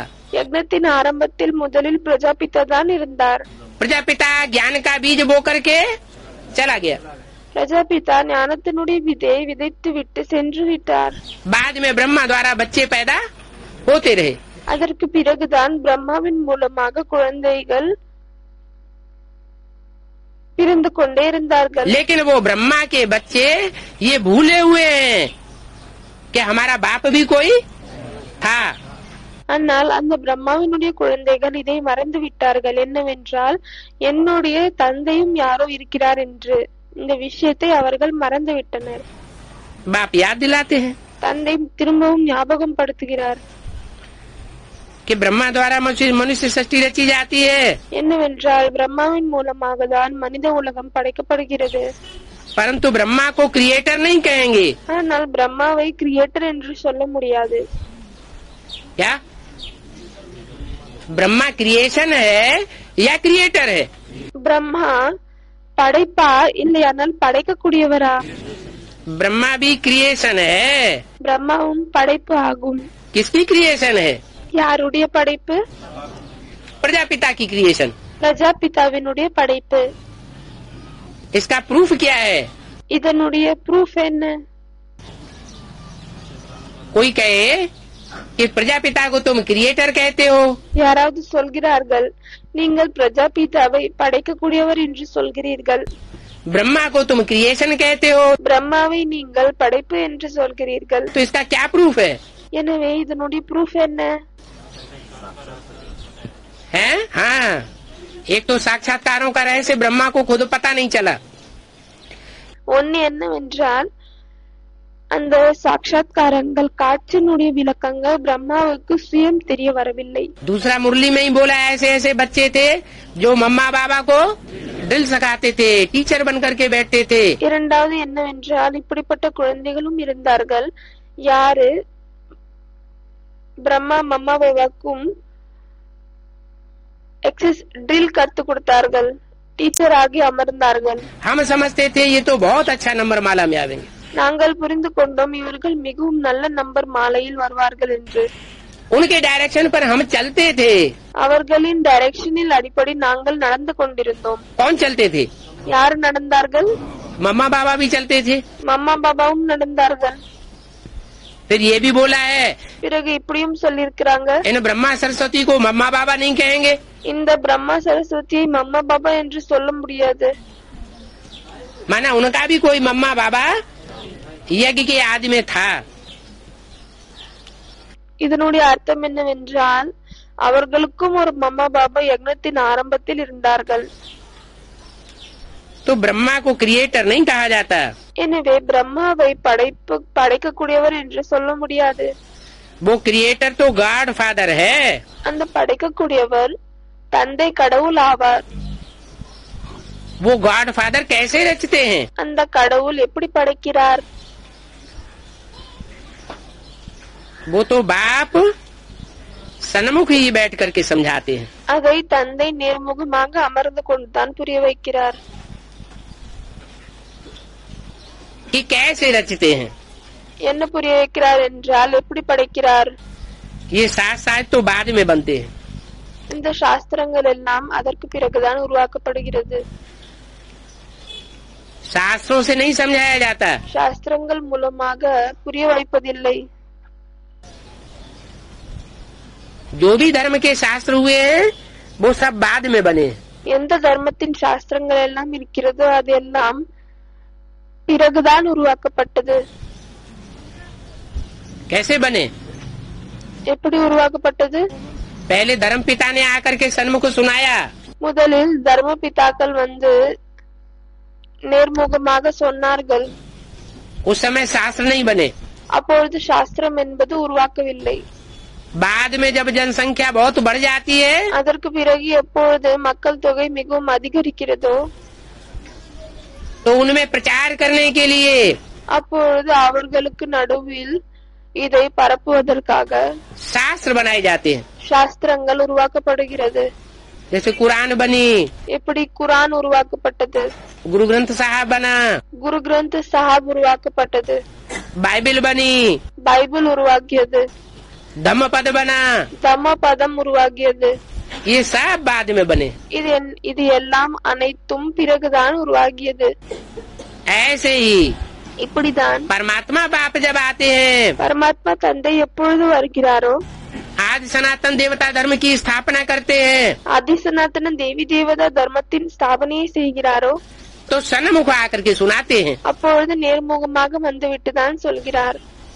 जो सन्मुख सुनते हैं उन्हीं की बुद्धि में बैठता है, யார் நேர்முகமாக கேட்கிறார்களோ அவர்களுடைய புத்தியில் மட்டும்தான் அமர்கிறது। और जो सन्मुख नहीं सुनते हैं பிறகு யார் நேர்முகமாக கேட்பதில்லையோ उनकी बुद्धि में बैठता नहीं है। क्यों नहीं அவர்களின் புத்தியில் அமர்வதில்லை। ஏன் அமர்வதில்லை? बैठता है? नहीं, चलो सन्मुख नहीं आए, पीछे से पढ़ लिया, बाद में पढ़ लिया। சரி வாங்க, நேர்முகமா வரவில்லை, பின்னால் படித்துக் கொண்டார், அதற்கு பிறகு படித்துக் கொண்டார்।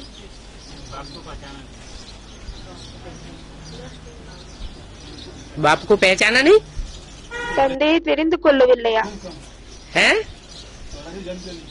हाँ, जिनके 84 जन्म होते ही नहीं है, யாருக்கு 84 பிறவிகள் ஏற்படுவதே இல்லையோ जिनके 84 जन्म होते हैं वही वास्तव में सन्मुख आकर के सुनते हैं। உண்மையில் பார்த்தீர்கள் என்றால் யாருக்கு 84 பிறவிகள் ஏற்படுகிறதோ அவர்கள் தான் நேர்முகமா வந்து கேட்கிறார்கள்। जिनके 84 जन्म होने नहीं है वो सन्मुख आकर के सुनते भी नहीं है, समझते भी नहीं है। யாருக்கு 84 பிறவிகள் ஏற்படவே இல்லையோ அவர்கள் நேரடியாக வந்து புரிந்து கொள்ள மாட்டார்கள், கேட்க மாட்டார்கள்। तो ये साथ साथ सब बाद में बनते हैं। क्राइस्ट ने जैसे समझाया उनका बाद में बाइबल बन गया। இந்த சாஸ்திரங்கள் எல்லாம் பின்னால் தான் உருவாகுது।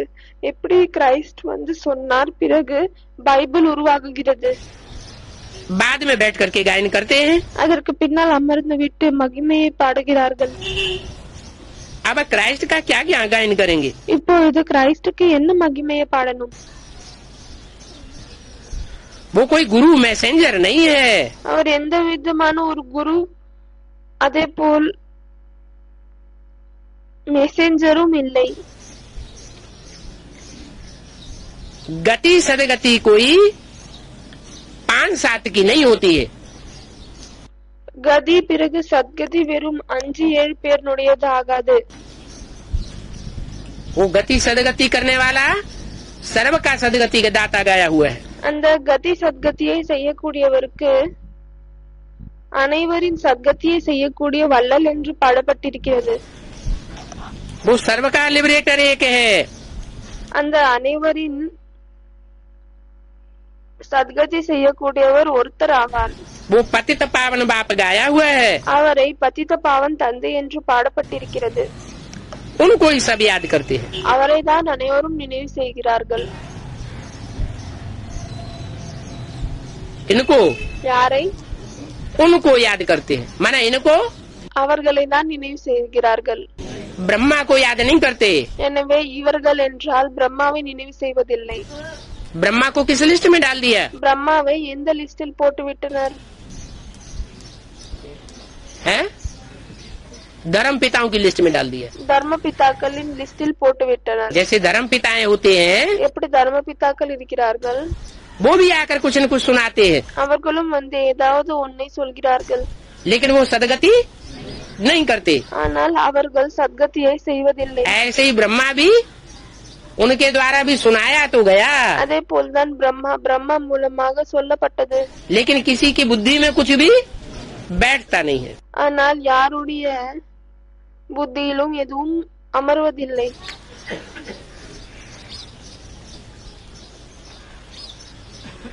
उन गॉड फादर को याद करते हैं, हे गॉड फादर रहम करो।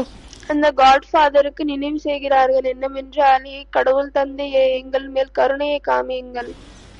ऐसे नहीं कहेंगे कि हे क्राइस्ट रहम करो, இப்படி சொல்ல மாட்டார்கள் என்னவென்றால் ஹே கிரைஸ்ட் எங்கள் மேல் கருணை காமிங்கள் என்று. क्योंकि फादर तो एक ही होता है ना। ஏனென்றால் தந்தை ஒருவர் தானே. ये है सारे वर्ल्ड का फादर। இவர் முழு உலகத்தின் தந்தை ஆவார். ऐसे नहीं ब्रह्मा कुमार कुमारियों का ही फादर है। இப்படி இல்லை வெறும் பிரம்மகுமார் குமாரிகளுடைய தந்தை தான் என்று. क्रिश्चियंस का ही फादर है। வெறும் கிறிஸ்டியன்ஸ்னுடைய தந்தை தான் नहीं, இல்லை. सारी ह्यूमैनिटी का फादर है। இவர் முழு மனிதர்களுக்கும் தந்தை ஆவார். मनुष्यों को पता ही नहीं है ஆனால் மனிதர்களுக்கு இது தெரியாது. कि सर्व के दुखों को दूर करने वाला एक है। என்னவென்றால் அனைவரின் துக்கத்தை விலக்கக்கூடியவர் ஒருத்தர் தான் ஆவார். बाप बैठ समझाते हैं, तुम 84 जन्म कैसे कैसे लेते हो। தந்தை அமர்ந்து கொண்டு புரிய வைக்கிறார் என்னவென்றால் நீங்கள் 84 பிறவிகளை எப்படி எடுக்கிறீர்கள். 84 जन्म कैसे कैसे लेते हो, ये बाप बैठ समझाते हैं। 84 பிறவிகளை எப்படி எப்படி எடுக்கிறீர்கள் இது தந்தை தான் அமர்ந்து விட்டு புரிய வைக்கிறார். कहाँ समझा रहे हैं? எங்க புரிய வைக்கிறார்? अव्यक्त वाणी में तो बोला मैं बोर्ड पर या कागज पर लिख करके नहीं बताऊंगा। அவ்யக்த வாணியில் சொல்லிவிட்டார் இல்லையா, நான் போர்டுல இல்லையானால் காகிதத்தில் எழுதி விட்டு சொல்ல மாட்டேன். कि तुम कैसे कैसे क्या क्या पार्ट बजाते हो। என்னவென்றால் நீங்கள் எப்படி எப்படி என்னென்ன பாட்டை செய்கிறீர்கள் என்று. और यहाँ मुरली में बोला பிறகு இங்கு முரளியில் சொல்லியிருக்கிறார் बाप बैठ समझाते हैं என்னவென்றால் தந்தை அமர்ந்து விட்டு புரிய வைக்கிறார். कि तुम 84 जन्म कैसे कैसे लेते हो। என்ன புரிய வைக்கிறார்? நீங்கள் 84 பிறவிகளை எப்படி எப்படி எடுத்தீர்கள் என்று. ये दो बातें नहीं हो गई। எனவே இது 2 விஷயங்கள் ஆகிவிட்டதா இல்லையா? है हाँ, प्रोसीजर बता देते हैं। அவங்க சொல்றாங்க, ஒருத்தர் ப்ரொசீஜர் சொல்றார், அதுக்கு பாபா சொல்றார் ஆமா ப்ரொசீஜரை சொல்லி வைக்கிறார். इस प्रोसीजर से मनन चिंतन मंथन करोगे तो तुम्हारे 84 जन्म भी क्लियर हो जाएंगे। இந்த ப்ரொசீஜரில் நீங்கள் சிந்திக்கும் யோசிக்கும் அந்த விஷயத்தை செய்தீர்கள் என்றால் பிறகு உங்களுடைய 84 பிறவிகளுடைய பாட்டும் கிளியர் ஆகிவிடும். एक एक का बैठ 500 करोड़ एक्टर्स हैं। 500 கோடி ஆக்டர்ஸ் இருக்கிறார்கள். एक एक का बैठ बाप थोड़े बतावेंगे। அப்ப அந்த 500 கோடி கதாபாத்திரங்களின் ஒருவரின் பாட்டை தந்தை அமர்ந்து விட்டு சொல்வாரே என்ன? तो कोई कोई भगवान निकल पड़ते हैं, कहते हैं तुम्हारा भगवान तो झूठा है। எனவே சிலர் கடவுள் வருகிறார்கள், சொல்கிறார்கள் உங்களுடைய கடவுள் பொய்யானவர். इतने साल हो गए नाक रगड़ते हुए, अभी तक कोई का पार्टी क्लियर नहीं हुआ। எவ்வளவு வருடங்கள் ஆகிவிட்டது, ஆனால் இன்னும் யாருடைய பாட்டும் கிளியர் ஆகவே இல்லை. हम तो देखो कितनों के पार्ट क्लियर कर दिए। எங்களை பாருங்கள், நாங்கள் எத்தனை பேருடைய பாட்டை கிளியர் செய்து விட்டோம். नशा ही चढ़ जाता है। அவர்களுக்கு போதையே ஏறுகிறது. कोई समझते हैं हम कावेरी हैं, कोई समझते हैं हम गंगा हैं। சிலர் புரிந்து கொள்கிறார்கள் நாங்கள் காவேரி ஆவோம், சிலர் புரிந்து கொள்கிறார்கள் நாங்கள் கங்கா ஆவோம். कोई का क्या पार्ट, कोई का क्या पार्ट डिक्लेयर करते रहते हैं। யாருடைய பாட்டு என்ன யாருடைய பாட்டு என்ன அவர்கள் எல்லாம் அதை டிக்ளேர் செய்து கொண்டே இருக்கிறார்கள். बाप कहते हैं बुद्धिमान बाप के बच्चे भी बुद्धिमान होते हैं, किसी के कहने से कुछ नहीं मानेंगे। புத்திமான் தந்தையினுடைய குழந்தைகளும் புத்திமான் ஆவார்கள், புத்திசாலி ஆவார்கள். அதனால்தான் யார் சொன்னாலும் எதையும் ஏற்றுக்கொள்ள மாட்டார்கள். कब मानेंगे? எப்பொழுது ஏற்றுக்கொள்வார்கள்? प्रूफ चाहिए। சாட்சி என்பது வேண்டும். सिर्फ कहने मात्र से मान लेना, ये तो सुनी सुनाई बातों से दुर्गति पाना हो गया।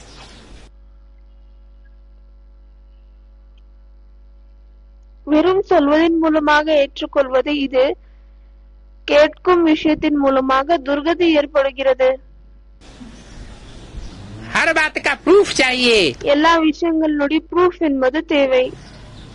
अपना भी पार्ट अगर कुछ क्लियर होता है தன்னுடைய பார்ட்டும் ஏதாவது ஒண்ணு கிளியர் ஆகுகிறது என்றால் तो उसका भी प्रूफ चाहिए। எனவே அதற்கும் ஒரு ப்ரூஃப் என்பது வேண்டும்।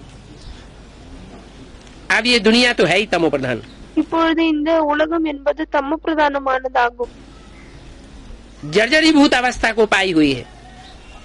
இது மிகவும் பூச்சரிச்ச நிலையை அடைந்து விட்டது। सृष्टि भी पुरानी है உலகமும் பழையதாகும், और मनुष्य भी तमो प्रधान बन गए हैं। பிறகு மனிதர்களும் தமோ பிரதானமாக ஆகிவிட்டனர்। ये है ही आयरन एज वर्ल्ड। இது ஐரன் ஏஜ் அதாவது இரும்பு போல யுகமாகும்।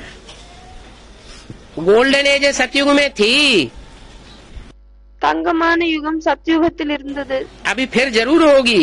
இப்பொழுது திரும்பவும் கண்டிப்பாக ஏற்படும்।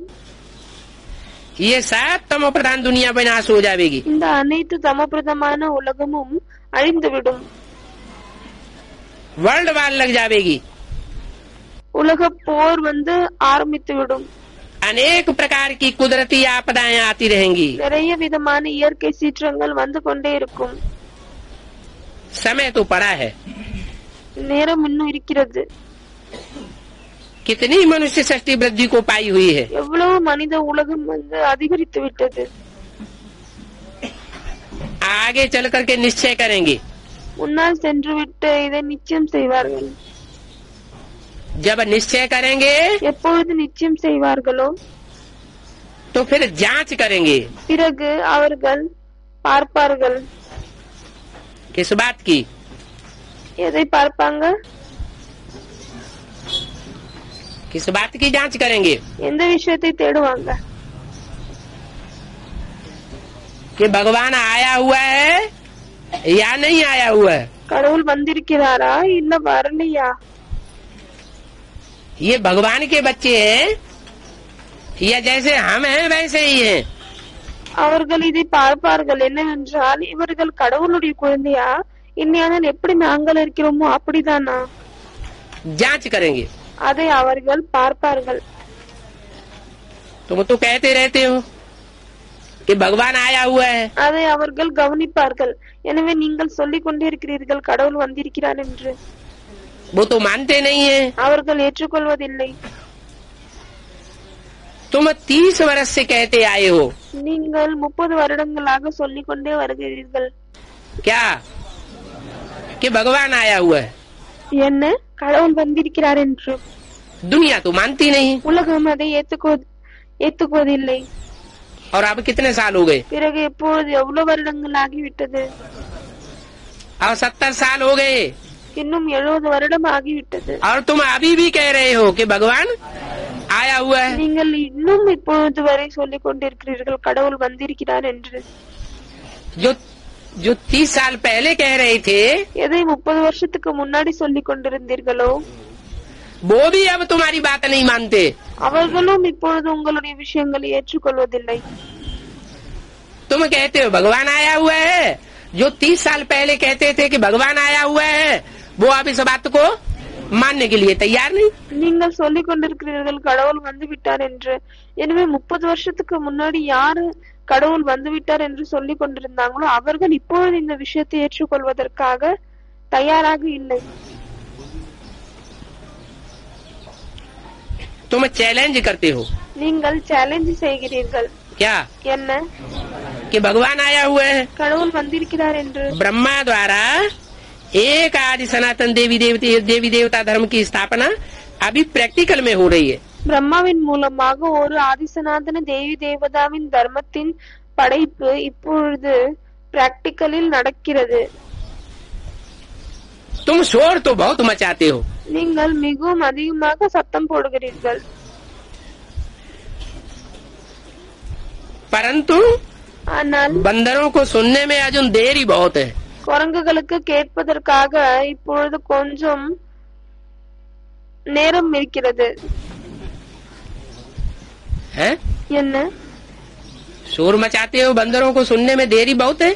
நீங்கள் சத்தம் போடுகிறீர்கள், எனவே குரங்குகளுக்கு கேட்பதற்காக இன்னும் நேரம் இருக்கிறது। என்ன சொல்கிறார்? तो दुनिया वाले बंदर हो गए और हम मनुष्य हो गए। எனவே இதனுடைய அர்த்தம் என்ன வருகிறது? உலகத்தில் இருக்கக்கூடியவர்கள் குரங்கு ஆகிவிட்டனர், பிறகு நாம் மனிதர்களா?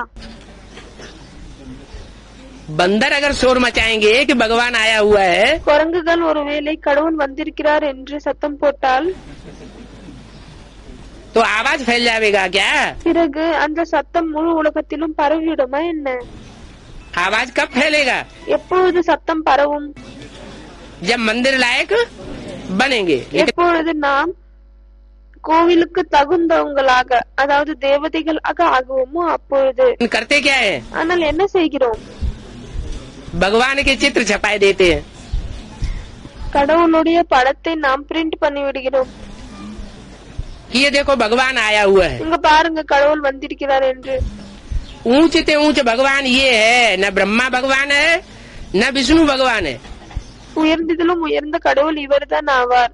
பிரம்மாவும் கடவுள் இல்லை, விஷ்ணுவும் கடவுள் இல்லை। ऊंच से ऊंच जो तबक्के में बैठा हुआ है, உயர்ந்ததிலும் உயர்ந்த இடத்தில் யார் அமர்ந்து கொண்டிருக்கிறாரோ वो देखो ये चित्र, ये அதை பாருங்கள், இதுதான் அந்த சித்திரம், भगवान है। இவர்தான் கடவுள் ஆவார்।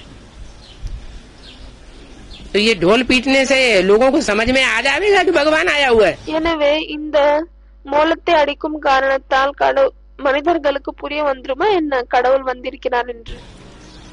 ऐसे तो दुनिया में ढेर सारे गुरु हुए हैं। இப்படி பார்த்தீர்களா? உலகத்தில் மிகவும் அதிகமாக குருக்கள் இருக்கிறார்கள், जिनके चित्र छपते ही रहते हैं யாருடைய படங்கள் பிரிண்ட் ஆகி கொண்டேதான் இருக்கிறது। और जो घोषणा करते ही रहते हैं शिवो हम। பிறகு அவர்கள் இதை வெளிப்படுத்திக் கொண்டே இருக்கிறார்கள், என்னவென்றால் நாங்கள் சிவன்। तो दुनिया की बुद्धि में बैठ जाता है क्या? எனவே உலகத்தில் இருக்கக்கூடியவர்களின் புத்தியில் அமர்ந்து விடுகிறதா என்ன? तो तुम इतना शोर मचाते हो, परंतु बंदरों को सुनने में अजून बहुत देरी है। எனவே நீங்கள் இவ்வளவு சத்தம் போடுகிறீர்கள், ஆனால் குரங்குகளுக்கு கேட்பதற்காக இன்னும் நேரம் இருக்கிறது। के ऊपर टांट मारा யாருக்காக இந்த விஷயத்தை சொன்னார்? है जो शोर मचाते रहते हैं, யார் சத்தம் போட்டுக் கொண்டே இருக்கிறார்கள்? उनको ही जाके टांट लग रहा है। அவர்களுக்கு தான் இந்த விஷயத்தை சொல்கிறார்। शोर मचाने से आवाज नहीं फैलेगा। வெறும் சத்தத்தை போடுவதால் இந்த சத்தம் பரவாது। कब फैलेगा? எப்பொழுது பரவும்? है जब हम बंदर से खुद मंदिर लायक बनेंगे। எப்பொழுது நாம் குரங்குகளிலிருந்து தானே கோவிலுக்கு தகுந்தவங்களாக ஆகுவோமோ आवाज करने की दरकार அப்பொழுதுதான் ஏற்படும்। எனவே சத்தம் போடுவதின் அவசியம் இல்லை, नहीं रहेगी। ड्रामानुसार सब कुछ होता रहेगा। டிராமாவின் அடிப்படையில் அனைத்தும் நடந்து கொண்டே இருக்கும்। दैवी गुण भी धारण करने हैं। தெய்வீக குணங்களும் தாரணை செய்யணும்। कब होता रहेगा? எப்பொழுது ஏற்பட்டு கொண்டே இருக்கும்? जब दैवी गुण धारण करेंगे எப்பொழுது தெய்வீக குணத்தை தாரணை செய்வீர்களோ तो ड्रामा अनुसार सब कुछ होता रहेगा। அப்பொழுது டிராமாவின் அடிப்படையில் அனைத்தும் நடந்து கொண்டே இருக்கும்। तुम जानते हो पहले हमारे में कोई गुण नहीं था। நீங்கள் அறிவீர்கள், முதலில் நமக்குள் எந்த விதமான குணமும் இல்லை। नंबर 1 अवगुण है काम विकार। முதல் நம்பரில் இருக்கக்கூடிய அவகுணம் என்னவென்றால் காம விகாரம்। कितना खराब कर देता है। எவ்வளவு கெடுத்து விடுகிறது। माया की कुश्ती चलती है ना, மாயையினுடைய சண்டை நடக்கிறது இல்லையா? न चाहते हुए भी माया का तूफान कितना गिरा देता है। நாம் விரும்பாமலும் மாயையினுடைய புயல் எவ்வளவு நம்மளை விழுவிக்கிறது। न चाहते हुए भी, நாம் விரும்பாமலையுமா? जब चाहते नहीं है तो कैसे हो जाता है? நாம் விரும்பவில்லை என்றால் பிறகு எப்படி நடக்கிறது? गले से पकड़ करके झट गटर में गिराए करके கழுத்தால் பிடித்துவிட்டு உடனேயே காவாவில் தள்ளிவிட்டு काला मुंह कर देता है। கருப்பான முகமாக ஆக்கி விடுகிறது। तो आयरन एज तो है ना। எனவே இது ஐரன் ஏஜ், அதாவது இரும்பு போல யுகமாக இருக்கிறது இல்லையா? काला मुंह कहा जाता है ना। கருப்பான முகம் என்று சொல்லப்படுகிறது இல்லையா? ऐसे नहीं कहा जाता है सांवरा मुंह। இப்படி சொல்லப்படுவதில்லை, அதாவது வெள்ளையான முகம் என்று. कृष्ण के लिए दिखाते हैं कि सर्प ने डसा तो सांवरा हो गया। எனவே கிருஷ்ணருக்காக சொல்கிறார்கள் என்னவென்றால், ஒரு பாம்பு கொத்தியது, பிறகு எப்படி என்றால் கொஞ்சம் மாநிறமாகிவிட்டார்.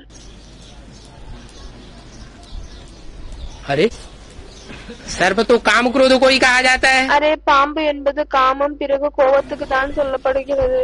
तो सर्प ने डसा उनको सांवरा कहते हैं। பிறகு அவரை பாம்பு கடித்த பின் அவருக்கு மாநிறம் என்று சொல்கிறார்கள். और साधारण मनुष्य मात्र के लिए कहते हैं काला मुंह किया। பிறகு சாதாரணமான மனிதர்களுக்கு சொல்கிறார்கள் கருப்பான முகம் செய்து விட்டாங்க என்று. ये अंतर क्यों रख देते हैं? எனவே இந்த வித்தியாசத்தை ஏன் வைக்கிறார்கள்? हाँ, कृष्ण का रिगार्ड रखने के लिए कहते हैं सांवरा है। கிருஷ்ணருக்கு கொஞ்சம் மதிப்பை வைப்பதற்காக தான் சொல்கிறார்கள் மாநிறம் என்று. अगर काला मुंह दिखावेंगे तो उनकी इज्जत चली जावे ஒருவேளை கருப்பான முகத்தை காமித்தால் அவருடைய மானம் போகிவிடும். कि तुम जो कहते हो भगवान आया हुआ है, நீங்கள் என்ன சொல்கிறீர்கள் கடவுள் வந்திருக்கிறார் என்று, ये रंग बात है। இது தவறான விஷயமாகும்.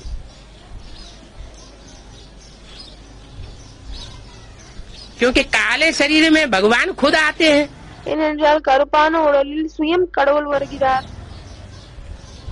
तो काले शरीर में आकर के எனவே கருப்பான உடலில் வந்துவிட்டு संसार की बुद्धि में ये बैठ जाएगा உலகத்தினருடைய புத்தியில் இது அமர்ந்து விடுமா कि भगवान आया हुआ है। என்னவென்றால் கடவுள் வந்துவிட்டார் என்று.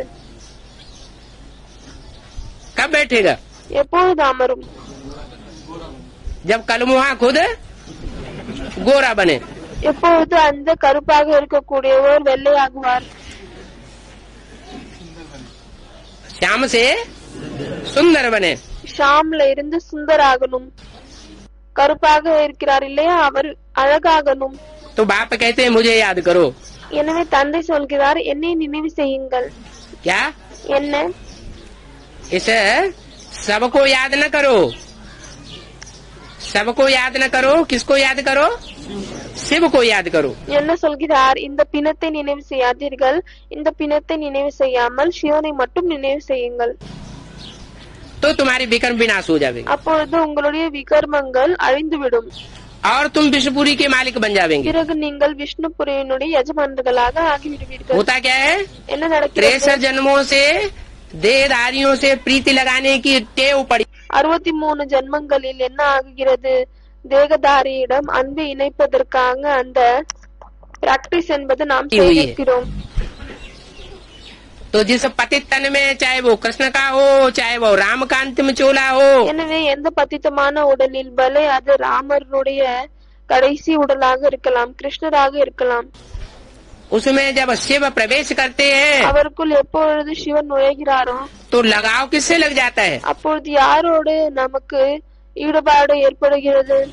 शिव की आत्मा से लगाव लगता है சிவனுடைய ஆத்மாவோடு நமக்கு ஈடுபாடு ஏற்படுகிறதா, या देहदारी आत्मा से लगाव लग जाता है? இல்லையானால் தேகத்தில் இருக்கக்கூடிய அந்த ஆத்மாவின் மேல் நமக்கு ஈடுபாடு வருகிறதா?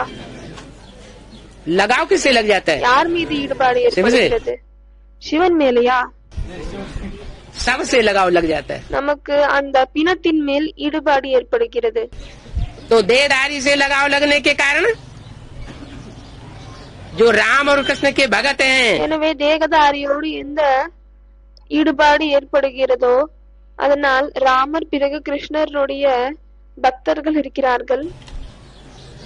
वो फिर एक दूसरे की नाक बंद कर देते हैं, பிறகு அவர்கள் ஒருத்தர் இன்னொருத்தருடைய மூக்கை மூடி விடுகிறார்கள். आपस में लड़ाई लड़ते रहते हैं, ஒருத்தருக்கு இன்னொருத்தர் சண்டை போட்டுக் கொண்டே இருக்கிறார்கள். जबकि ये लड़ाई लड़ने की दरकार नहीं है। என்னவென்றால் இந்த சண்டை போடுவதற்கான அவசியமே இல்லை. ये ज्ञान की बातें हैं, இது ஞானத்தின் விஷயங்கள் ஆகும், समझने की बातें हैं। புரிந்து கொள்ள வேண்டிய விஷயங்கள் ஆகும். क्या? என்ன? चाहे राम हो और चाहे कृष्ण हो, பலே ராமராக இருக்கலாம், பலே கிருஷ்ணராக இருக்கலாம்.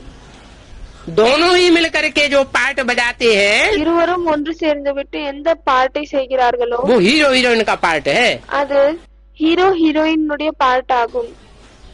उन दोनों के पार्ट से ही भगवान साबित होगा, அவர்கள் இருவருடைய பாட்டின் மூலமாக தான் கடவுள் நிரூபணம் ஆகுவார். नहीं तो भगवान साबित नहीं होता है।